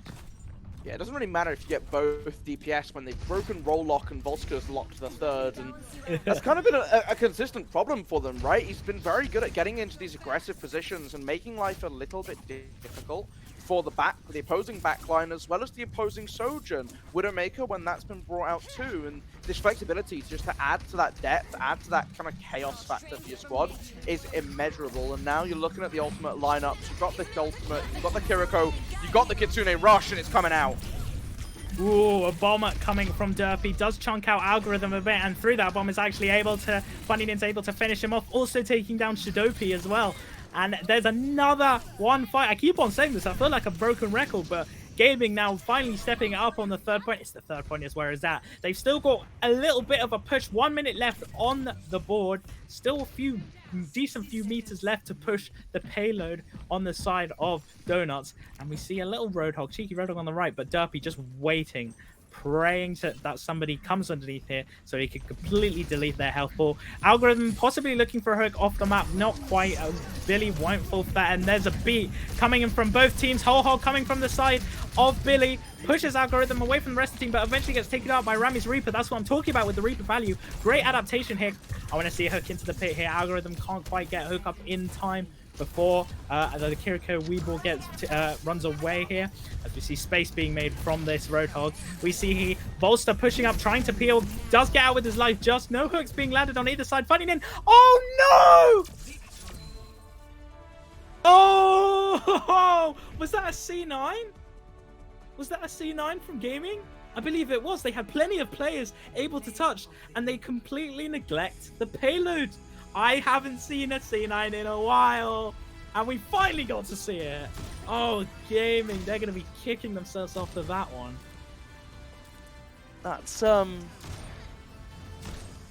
unfortunate. Okay, the key thing is now, it's taking a deep breath. We've got a break coming up. Take a deep breath in. Focus your mental. Do not get tilted and let Donuts snowball off this, because it can end terribly. It does also mean, though, Shelter, we are going to get to see a push map.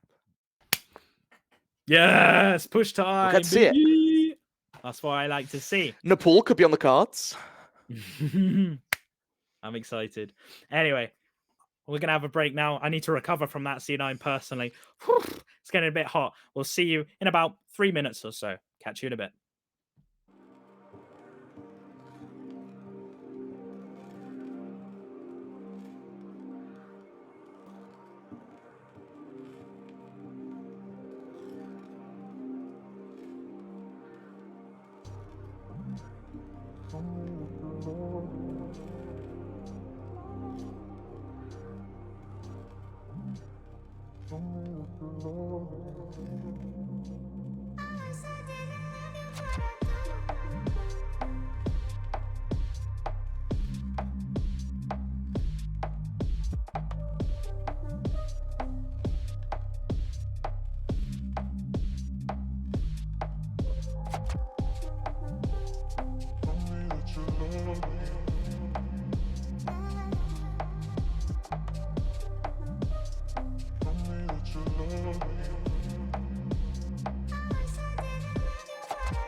What is that? It's cutting edge VR, Flynn. It looks like it's something from the future, you know?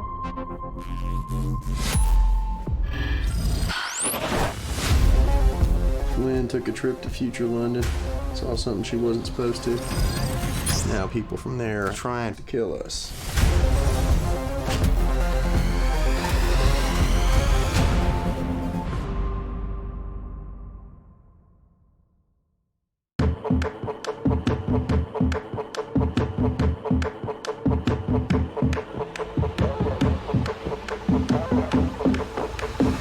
Transcend humanity with Omen.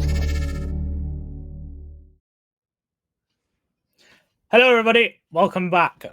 I hope you're back in your seats. Bums on seats, please. We are heading over into map 3, Donuts versus Gaming. It's currently 1-1. Both sides showing incredible performance, but we did just recover from a C9. So it's still a bit on edge. But as I was talking about just before we left the break, Gaming have got to recoup, reset their mental, and just say, okay, it happened. There's not much we can do. C9s happen all the time. We see it plenty in Overwatch League. So let's just regain our mental. Let's just take deep breaths, go for a drink of water, come back feeling a bit refreshed. We'll head into map 3 and show yet again another dominant performance as they did on Ilios. Yeah, I think that will be the big deal, and it's just making sure that doesn't get to you, because for so long, but we're seeing both of these teams actually having this kind of very strong tank play where they're able to create a lot of space for their very talented DPS duos to really excel and really find the opening picks that you're looking for. I mean, both Shooty and Derby have been monsters on this Widowmaker pick. They've been excellent on the Sojans. We've seen Rami picking a plethora of heroes that you maybe wouldn't expect to have seen. Hanzo, Genji, Pharah, Junkrat, all adding to the source. And you know what? I think especially this Pharah pick has been quite strong for the side of Donuts. And if they continue to use it, we're seeing more maps with high ceilings or no ceilings, the outdoor maps, and you can really use that height advantage to benefit, and you can play around some of these taller buildings, play around some of this cover, try and make life a little bit difficult, especially if you're seeing things like the Reapers or the Tracers, which can't really contest it.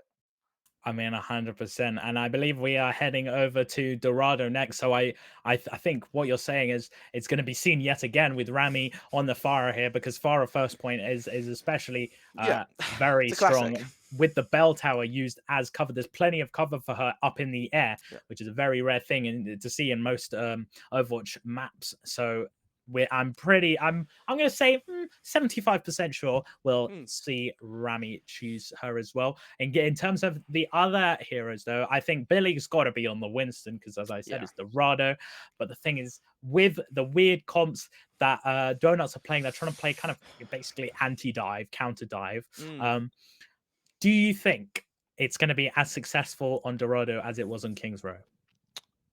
I think King's Row has one of the reasons why King's Row is such a fan favorite map is that it is designed in a way where there is opportunities for all sorts of different playstyles to exist at the same time. And we saw this, right, with this kind of absorbing the dive from the side of Donuts, where they were able to play away from these long lines of sight. They were able to play on tight corners where when Winston jumps in, he instantly takes a ton of damage. The same sort of opportunities don't really exist on Dorado. And for that reason, I think it will be a little bit harder. The main way you have to play against a Winston dive is potentially with something like an Orisa, where this Winston jumps up, you use that spear spin, and you force him back.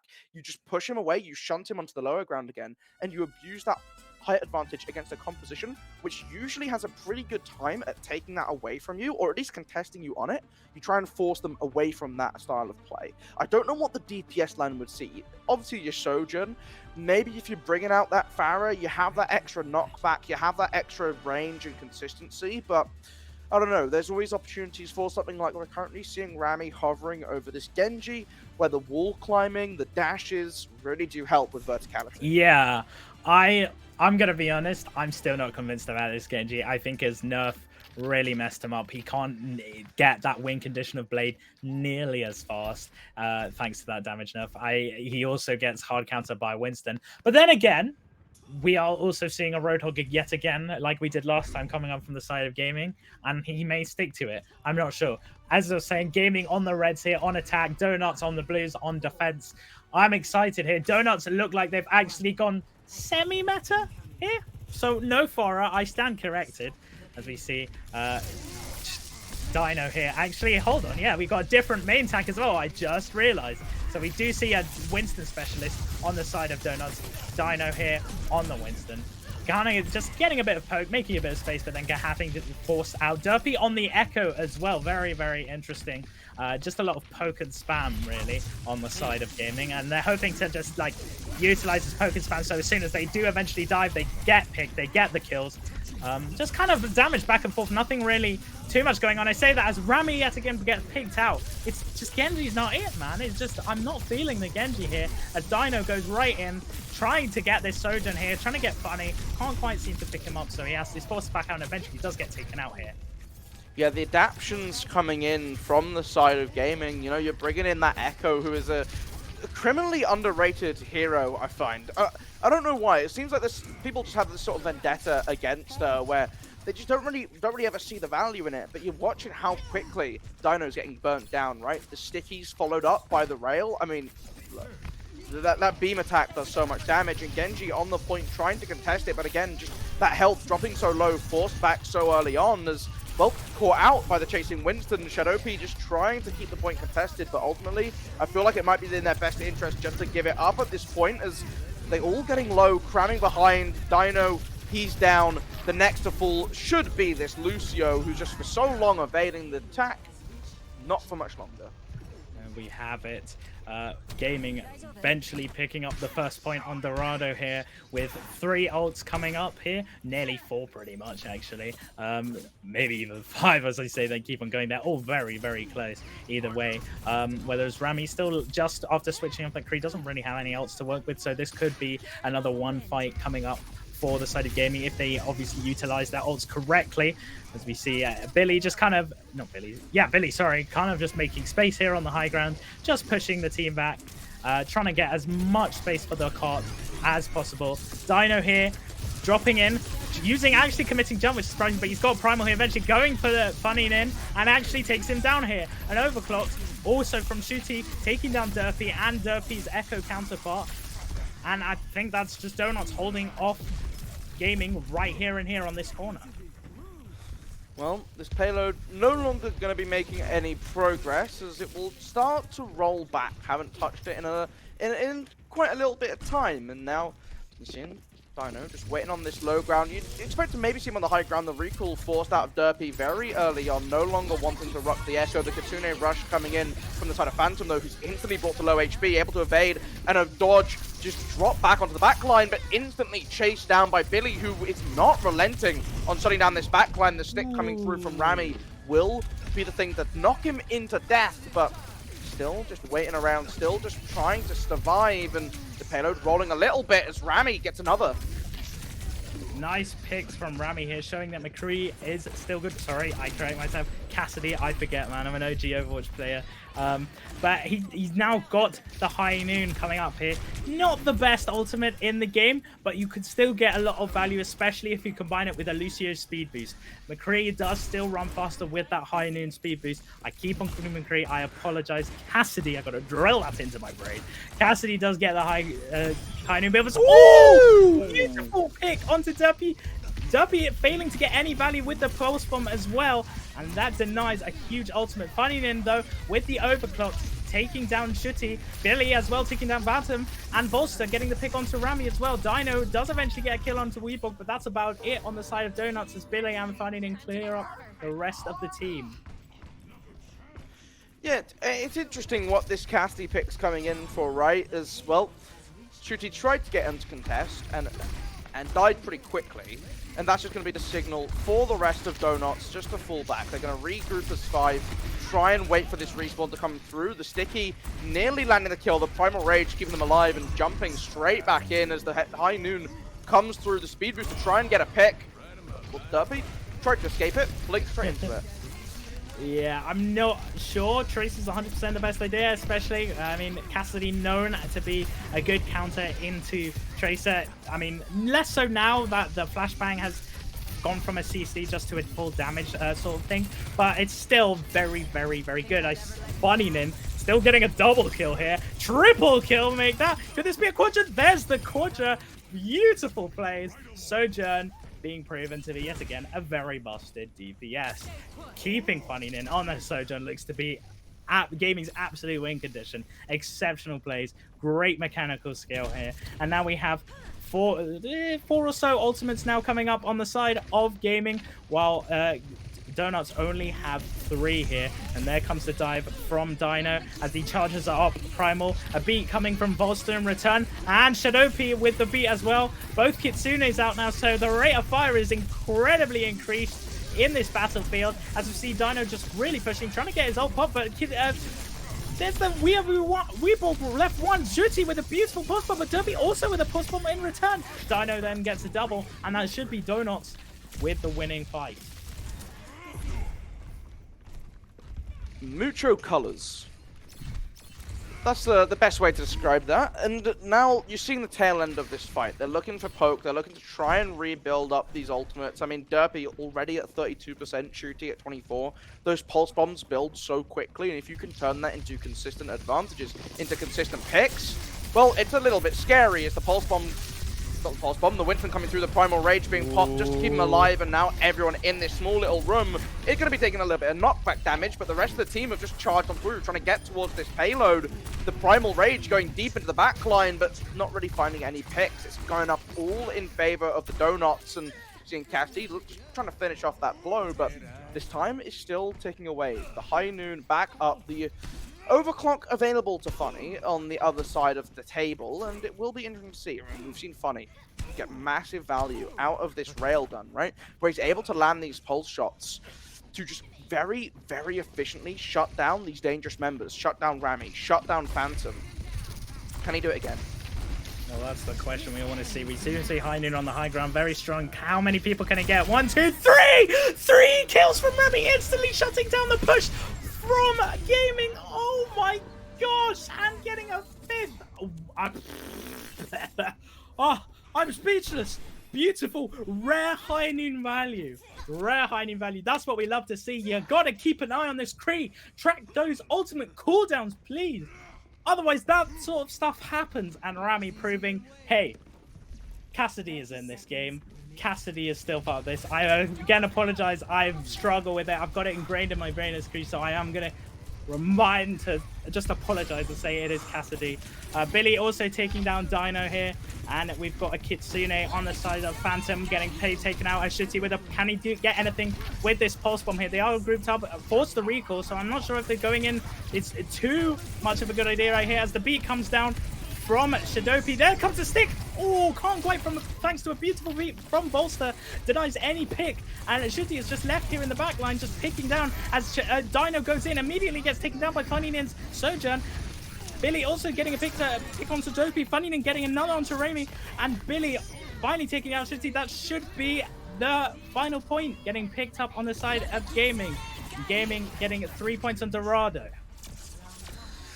Well, that came a little bit down to the wire at the end, especially after Rami's big play on the Cassidy. I was convinced that might just be what they needed to hold on. They lost the overclock, they lost the pulse bomb, but that they were able to overcome without those ultimates on board, and it was just through solid play, picking up members one by one and just focusing their fire to get them the win in the scrappy brawl at the end and overtime. And now a full map. Yes, they did it in overtime, so it doesn't really matter how long it takes Donuts, right? They can do it in whatever speed they want. As long as they complete it, any extra time is just extra advantage in round number 3 should we need it. But they will have to complete Dorado. And it's one of these maps that, especially the first 2 points, you can work through, but when you get towards the end, these last couple twists and turns are quite tight. And we saw it was very close for the first completion to begin with. The lineup coming in is exactly what we expected to see from the side of the defense, from the side of gaming, right? You bring in Derpy on that Tracer once again, the rest of the comp staying pretty similar. And Tracer on this map, being able to blink between these high grounds, you can keep a lot of that hype, but no. Gonna be bringing out the Echo instead. Interesting. I think also kind of an unspoken disadvantage with attacking second is that mentally if the enemy team does do exceptionally well on their first push, it can be quite daunting to get 3 whole ticks on a map like this. So Donuts really got to hold it together and keep their wits about them, as we do see the Pharah finally coming out, as we talk about, while Derpy here on the Echo. Being a hit scan player, I guess it's more easier to get more value on the Echo than the Pharah, where there is a slight more, tracking involved with Echo's beam. I say that, Rami showing, no, Pharah is still better, as he takes Derpy down here. We do see just poke back and forth. Rami looking very scary, because really, the gaming don't really have anything to deal with it. Yes, you've got Sojourn, but Sojourn, you've got to remember, she comes across as a hit scan, but she's not a hit scan. She's actually a projectile. There's a slight delay in her bullets. Your right click is only your hit scan, and it's why her ultimate's so good. So you've got to keep in mind it's going to be difficult to deal with Rami unless they adapt around this, or just get Derpy to consistently contest and actually win the fights instead. And against the pocket, with the pocket, it's a little bit harder to do so, as well. Weeborg just trying to land the shots, lands a couple kunai, but ultimately not enough with the way the damage works. And the stick from Shooty, Voltzer trying to amp up, trying to give himself that escape option. It's not going to be enough. 140 damage is a crazy amount for a stick, especially when you get close, when you're forced into these encounters. Very difficult to dodge, but now Rami looking to push this advantage as far forward as possible. And he has Dino with him as well. The Justice rockets, ultimate barrage ready, but just playing a little bit back, aware of some potential damage coming through, and wants to avoid the worst of it. This high ground conceded, though, over to gaming, as they're trying to recontest it. They want to try and fight for this space while the payload roos around the corner below. The question is, how much justice is Rami able to deliver to the side of gaming? And by that, a lot, as he takes down Derpy and just kind of slowly pushing Billy back from the fight as he tries to jump onto cart just to contest. Oh, actually taken down to 70 HP here, but Dino rushing in, trying to just push Billy away from the car and allow them to make more space. Beautiful stick onto from Shooty, but can't quite land any kill from it, as Funninen takes him out with a nice little cheeky headshot. The overclock also then followed up, trying to get that far. Eventually does. The thing is, can he deny the res from Shadopi? Doesn't look like Shadopi actually has res up, maybe. So no, they're just able to get out, reset, regroup. A successful fight on the side of gaming here. And maybe trying to get some charge on that primal before falling back, before giving up that space, and also just keeping yourself 1 foot in the door, right? Giving yourself a little bit less space to traverse or have to refight through to get back to that payload. Plenty of time still on the clock, though, because they were able to get through the first point rapidly. There was very little that gaming were able to do to really push them back, and now this high ground going up. The one problem with this Cassidy that Shooty's rocking is you can't really get up to help. The rocket barrage coming through, getting a little bit damage, taking down the Winston. Derpy ultimately able to shut them down, though, and now back to the point, playing below, just trying to wait out this overclock that's coming through. Oh, lovely little flank there from Funninen onto Shadopi. You can't outflank the flanker. I say that as Shooty actually takes him down and pushes the cart by himself. Nobody seems to be contesting. I say it, and instantly, as soon as I say that, everybody jumps in and he immediately dies, forcing Donuts yet again to be pushed back here. I think this Echo now is finally stepping up, finally dealing that poke damage. While Derpy's not actually finishing off and getting the picks needed, he's still applying a lot of pressure, enough to force majority of Donuts back once they dive in. And it's very scary, especially in this point where there's a lot more cover on the high ground for these flying targets such as Pharah and Echo. So also keep in mind, Echo doesn't need a pocket nearly as much as Pharah, so it also allows Weeborg and Volster to focus on the rest of the team, while Derpy kind of just goes off and does his own thing. Gets one, so consistently finding these picks between both members, right? We saw it was Rami before, this time it's Shooty, and the Winston just jumping around behind, falling back to join the rest of the team. But can they try and force a stagger? The Kiriko coming forward might have just nailed their own death sentence as well. the ultimate comes through from Rami once again. He's building them up so quickly, and that's what makes it really hard to contest into them as well. Volta tried to touch the point, very quickly falls to the wayside as Rami lands a mid-air shot as well. And, well, one by one, they walked in, and, well, they didn't walk out again because they keep dying. And now this advantage, they get to keep pushing further and further forwards. But it's going to be interesting to see how this Primal Rage is held, because Overclock isn't quite at completion yet. Well, yeah, this space that they're making is very important. Rami constantly just spamming this choke of the spawn point, showing Fora is still very good even in this indoors area, because even though this whole area is indoors, it is deceptively open. You've got to keep in mind Fora is still good here. You could just spam this choke, deny any push, and as you can ask any like Overwatch Pro player, majority of them will say map control is the most important thing of the game, because obviously it allows you to contain the objective, it allows you to win fights, it allows you to push and pull and control essentially the pacing of the fight. Chinese Dino actually taking out Funny in here as Shadow P just kind of just chilling here, helping out Rami, try and get any picks he can. Can't quite seem to land out anything. There's the barrage coming in and actually takes down Bolster. Rami also kept down alive here. Actually takes down Billy's Primal here as well. Beautiful value. And look, the use of this cover is so exceptional from Rami. Clearly, very well seasoned on this Farah. Very, very well played, just utilizing map geometry, an underrated thing in most Farah players. But uh-oh, here comes the L Visor, forcing Rami away from the fight. You can't get near L Visor. Shooty actually takes down Funnynin with a high noon. I'm stumbling over my words because so much is going on so quickly, but then Chinese Dino finally taking down Derpy in return. It's kind of going back and forth. Multicolored on the scoreboard. Shooty takes down Weeborg eventually, and then we see our attacking players are slowly getting the advantage. They could get this before 0-0 overtime, and that will give Donuts a massive advantage with the next push on the second half of Dorado. Yeah, they're going to have not only the minute that you get, right, because timers reset up to a minute. So on payload maps, if the teams need that extra minute, they get the same time added, right? That's fair. So 1 minute gets added for gaming, an additional minute for Donuts, 2:30 they have to play with. And the advantage now is that they get to attack it second.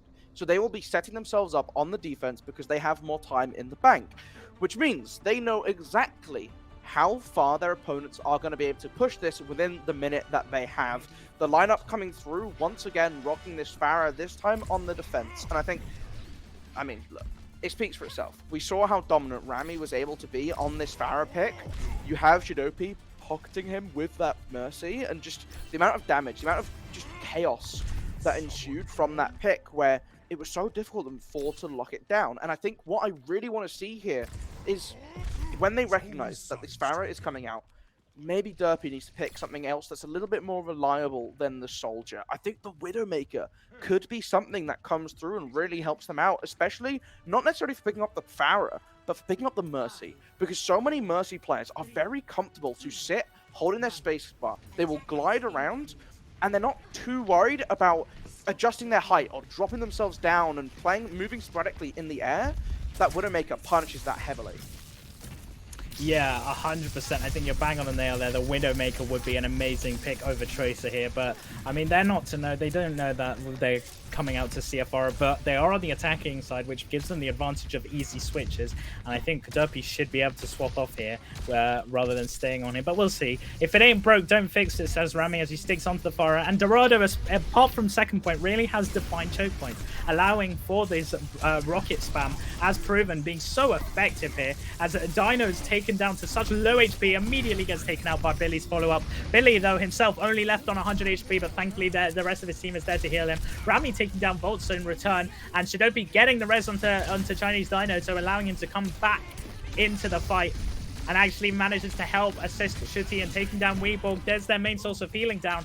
They're not going to get much space from this payload. They can't quite reach the first point. Rami just cleaning up with these beautiful rocket placers, and we see not even first point getting taken from the side of gaming. He's also able to build up his ultimate in like 40 seconds. I just want to put that, like he got his ultimate like towards the end of that round, right? So maybe 50 seconds, but like that's crazy. Farah with a pocket with that damage boost builds up rocket barrage too fast. It's scary how quickly it gets online. And, well, now they know exactly where they need to go, and it's not very far. It's just under that bridge. You're looking at the way that they started out their attack as well. Look, Shelter, I don't want to say it's over for the side of gaming, but it is going to have to be a monumental hold on this first point, and it's going to be focused on this first corner. If they lose a pick early on, if they lose anything silly, it's game. And you can see them recognize that. Derpy rocking that Cassidy recognizes they need something to pressure out Rami, because in that just last hold, just gone, at no point did they really ever put him under threat. Yeah, you're 100% right. They need to learn to adapt. I think you were hitting the nail on the head with that idea of a Widow pick on the side of Derpy. Derpy clearly proved that his Widow is exceptional on King's Row. And like, I'm surprised we're not seeing it come out here, but the problem is they do also, keep in mind, have a Winston who can be very scary against as a Widow player. It can be a very terrifying thing, especially a competent Winston player such as Chinese Dino himself. It's really just down to these first few fights. I say that Shitty immediately takes down Funninin, and there's one player on the defense side gone for the count. We just now have to see Chinese Dino pushing up, making as much space as possible, as Rami kind of just flies about, poking them down, but we don't see the health bars making too much movement. I say that as Chinese Dino makes his way around the choke point, gets a lot of damage chunked down, but thankfully the healing's there for him to back him up. We're just seeing a bit of chip damage come back and forth, and Derpy there to finally picking it up, taking down Shitty, doing bits on this Cassidy, and forcing the rest of Donuts back as Rami just kind of chills on Dino, looking for this pick on Kiriko, but Kiriko nearly takes it down. Weeborg really applying a lot of pressure, and Funninin actually manages to clear him up thanks to Derpy also taking down Shadopi. They are now clearly understanding who's the carry on the side of Donuts. They're playing around it, and they're focusing him down, playing around Billy's bubbles as well, using it as cover, because keep in mind it is a shield nonetheless. You can still use it as like an umbrella for Rami. Well, it's going to be interesting to see what they can get done now, as Dino brought very low. That ultimate barrage, right? The ultimate from the Pharah, very close to being up, but Funninin instantly shutting it down once again. Now they've got to deny the res. You've got to try and play around this Mercy to stop it, and well, that's what Billy will do. He'll be able to find that one down, and yep, they're losing a couple picks as Weebog forced a shooty. This could be an opportunity for them to turn things around, as Winston running back, no healers to keep him up in the fight. He's going to be forced to jump to the Mega Pack instead. And now just poking around, looking for the advantage. The High Noon online. A couple ultimates building up. They got 3 at the ready. 2 more very close behind for Donuts. I want to see a massive Cassidy L coming in from here. Conquest, beautiful boot from Bolster, but is that enough? Just kind of chilling here. Eventually does take out Funninin, and Barrage coming out from Rami, but can't quite seem to pick anyone up. It's down to the wire. 20 seconds left on the clock. This might be it. Chinese Dino forcing the Primal Rage, actually juggling Derpy beautifully and making so much space. This could be also another pick onto Weeborg here, but not quite, as he left down to 2 HP, but finally gets out Bolster with a beautiful beat, denying any more pickups in the next few seconds, as Chinese Dino still making space and really gunning for Weeborg here, as he's the carry. Weeborg actually takes down Shitty here. Weeborg doing an exceptional job at surviving, and Chinese Dino left on 100 HP. Can't quite stay alive here. It's now overtime. This is it. Lose one more fight from either team, and that's game. Rami actually gets a double, so bringing the fight back. Shitty also taking down Billy here. Oh my gosh, Donuts just last minute clutching at the end, and then leaves Derpy and Funninin on the Tracer left, eventually getting taken now. And Donuts picking up Dorado 2-1. That was unbelievable. Great play. This is what I like to see. The beautiful Cassidio coming on from Rami. The Donuts DPS really stepping up and really showing how comfortable they feel on their comfort picks. It's crazy, looking incredibly dominant. Yeah, I mean, there was something magical in that play at the end, and I think just Rami again, they brought out these picks to deal with it. They brought out the Cassidy. They had the Sojourn doing a much better job of using those rail shots to catch out the Pharah specifically. And in the end, it just still wasn't enough, right? You still have this pressure from the Winston. You have the pressure from the Cassidy, just coming in and just finding these picks that they need to, and ultimately just creating more space, making things difficult to actually deal with Rami efficiently. And he comes back from spawn, lands the triple kill, and gets the point rolling over the edge. And again, it just goes to show, if you have these strong pocket picks, if you can play these non-meta heroes, do it. You can get massive success. They're not the only team. There's Warwick have a Symmetra one trick that runs Symmetra consistently. There's not like a necessarily strong pick, but it goes to show, play what you know. Yeah, knowledge is power, as people say. Very common saying, and Donut's clearly proving it there. Yeah. Exceptional play. But, Golu, it's time for push. It is We time. finally are here. We are finally on push. I'm very, very, very excited. A few options here. We've got Colosseo, we've got Esperanza, and we've got New Queen Street. But I believe we are just locked in. We are going to see Esperanza. A very, very big map. Interesting. A lot of space to cover just to get to the point in the first place. More so than I think both the other two push maps. What are your opinions on Esperanza here, Golu? I think this is the map of the 3 push maps I've had the biggest change in my opinion on. I think when it first came out, I have to admit, was not a fan. It was too open for my liking. There was just too much going on. There was always someone coming in from the side, causing problems for you. I'm starting to like it more and more. The more I play it, the more I figure out, okay, just don't stand anywhere because you'll die wherever you go. And you come to terms with that. I think it creates these really entertaining brawls. And I think of all 3 of the maps, it's the one that I found to be more swingy. I don't know what it is. I just feel like New Queen Street and Colosseo both are towards the end so hard to break that momentum away from an attacking lineup. There are so many tight corners on those other 2 maps. There's so much high ground advantage on New Queen Street particularly, where it's harder to flip momentum. If you lose that opening fight, if you get pushed back to the point, to the respawn point, if you get pushed back towards your spawn, it can be really hard to break that. Esperanza doesn't have that same sort of constriction on you as a team. You can, if you just play these fights out well, without the use of your ultimates, turn and find consistent picks. And I think you're looking at 2 lineups here with players who have shown proficiency on playing heroes that will lend themselves to finding picks, to finding advantages and shutting down fights before they really begin. And if you can do that consistently here, you will win. I mean, I don't have much more to add there. I think you perfectly summed up the beauty of push as a game mode. We are seeing Rami back at it again on the far right. Just why not? So dominant. I mean, yeah, and I'm worried because the fact that gaming hasn't understood that, guys, Rami's gonna pick Farah again. You knew it worked first time. This is also a pretty decent Farah map. Why are we not going counter? They're going full on meta. They have now nothing apart from a little bit from maybe the Sojourn, but nothing really to deal with the Farah.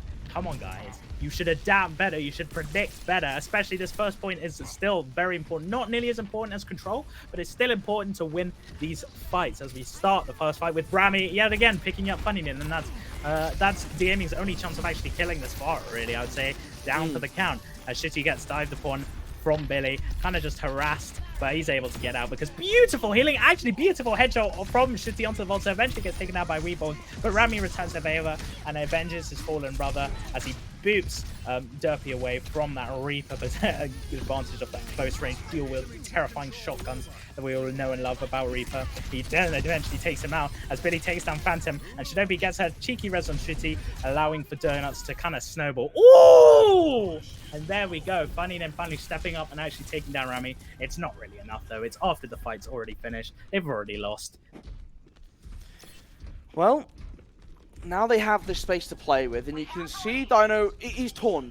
How far forward does he want to go? He's going to be the member to stand on the point. And they're going to try and juggle this a little bit, where you have him pushing it forwards with the rest of the team providing that support. And it also makes it a lot harder for the enemy Winston and Billy to jump back onto them, especially when you're playing with something like the Cassidy with the Farah, where you want to use this long range to your advantage into the Tracer. But now the barrage coming through, able to get 2 picks very early on, including taking down the Winston. Derpy does get him in exchange, but this fight kind of closed out. I think I just want to highlight Bolster doing an exceptional job of denying Shadopi's reses.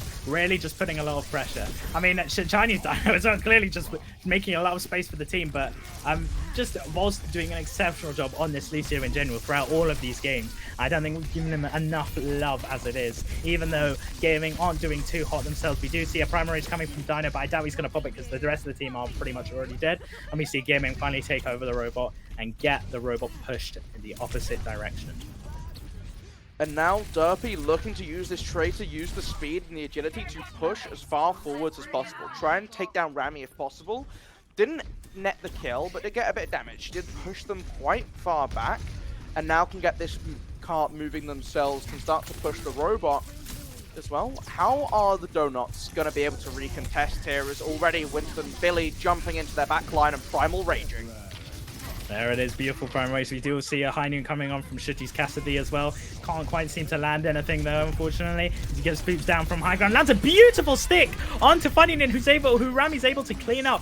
He's healing, rain or shine, doesn't matter, he's dead. Bolster coming out with the beat to deny any more picks, but I don't think that's enough. The Kitsune as well got taken out. I think that was a bit of a waste from both supporters, as Gaming are slowly losing this fight as well. They committed 3 ultimates to that and still lost the fight. So do keep in mind that Donuts also committed, I believe, 3 ultimates as well. Still, I think it's kind of worrying. You've got to commit less ultimates if you want the...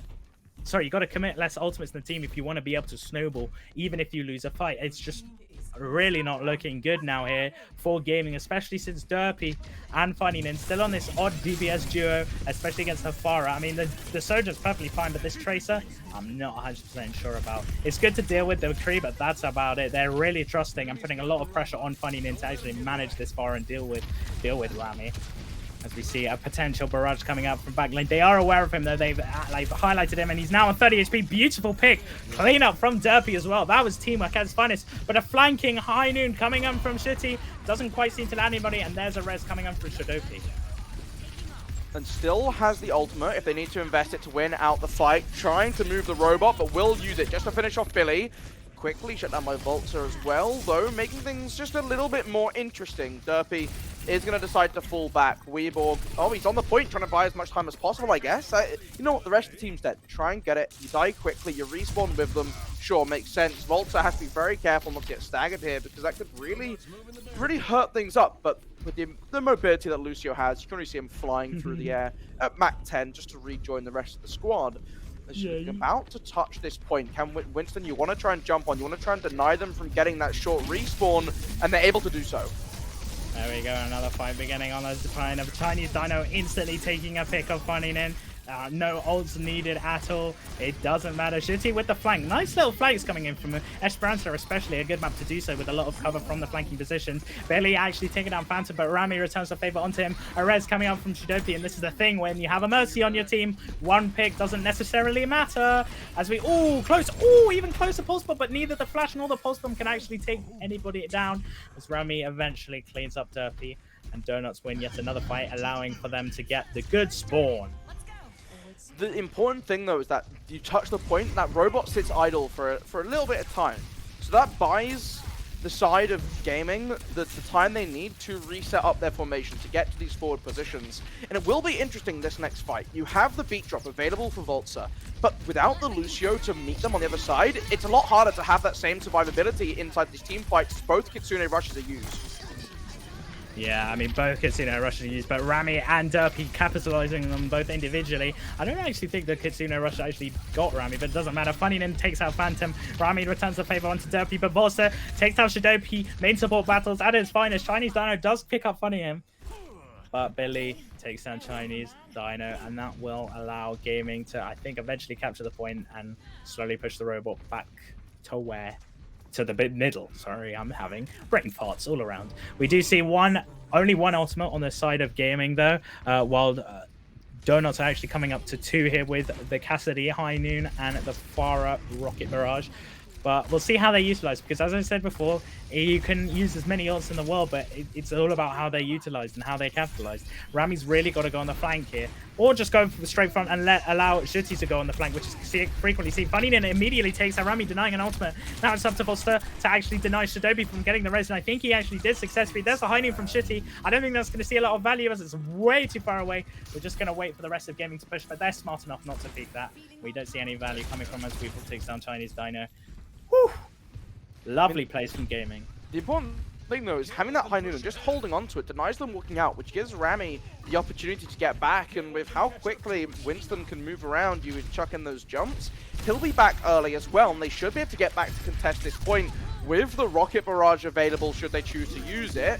As already you can see Dino, the bubble popped will be the opportunity, but Funnynin very quickly shuts that down. The res comes through though. Rami's back in the fight. No more ultimate, but still the rockets to rain devastation from above as the overclock comes through, trying to find the damage, trying to get that pick up. But so far, they're doing a great job avoiding the lines of sight, and it runs out, which means they're going to be a little bit safer to re-engage now as Shooty goes down to the pulse bomb from Derpy. Rami trying to get in the backline, trying to get the damage at point-blank range to make it difficult to deal with, as Billy is just dealing with everyone on the front line. He is not letting anyone pass. He is the immovable wall that his team need him to be to give Funnynin, to give Derpy the space that they so desperately need to find these picks, to find the kills, and to get the damage done.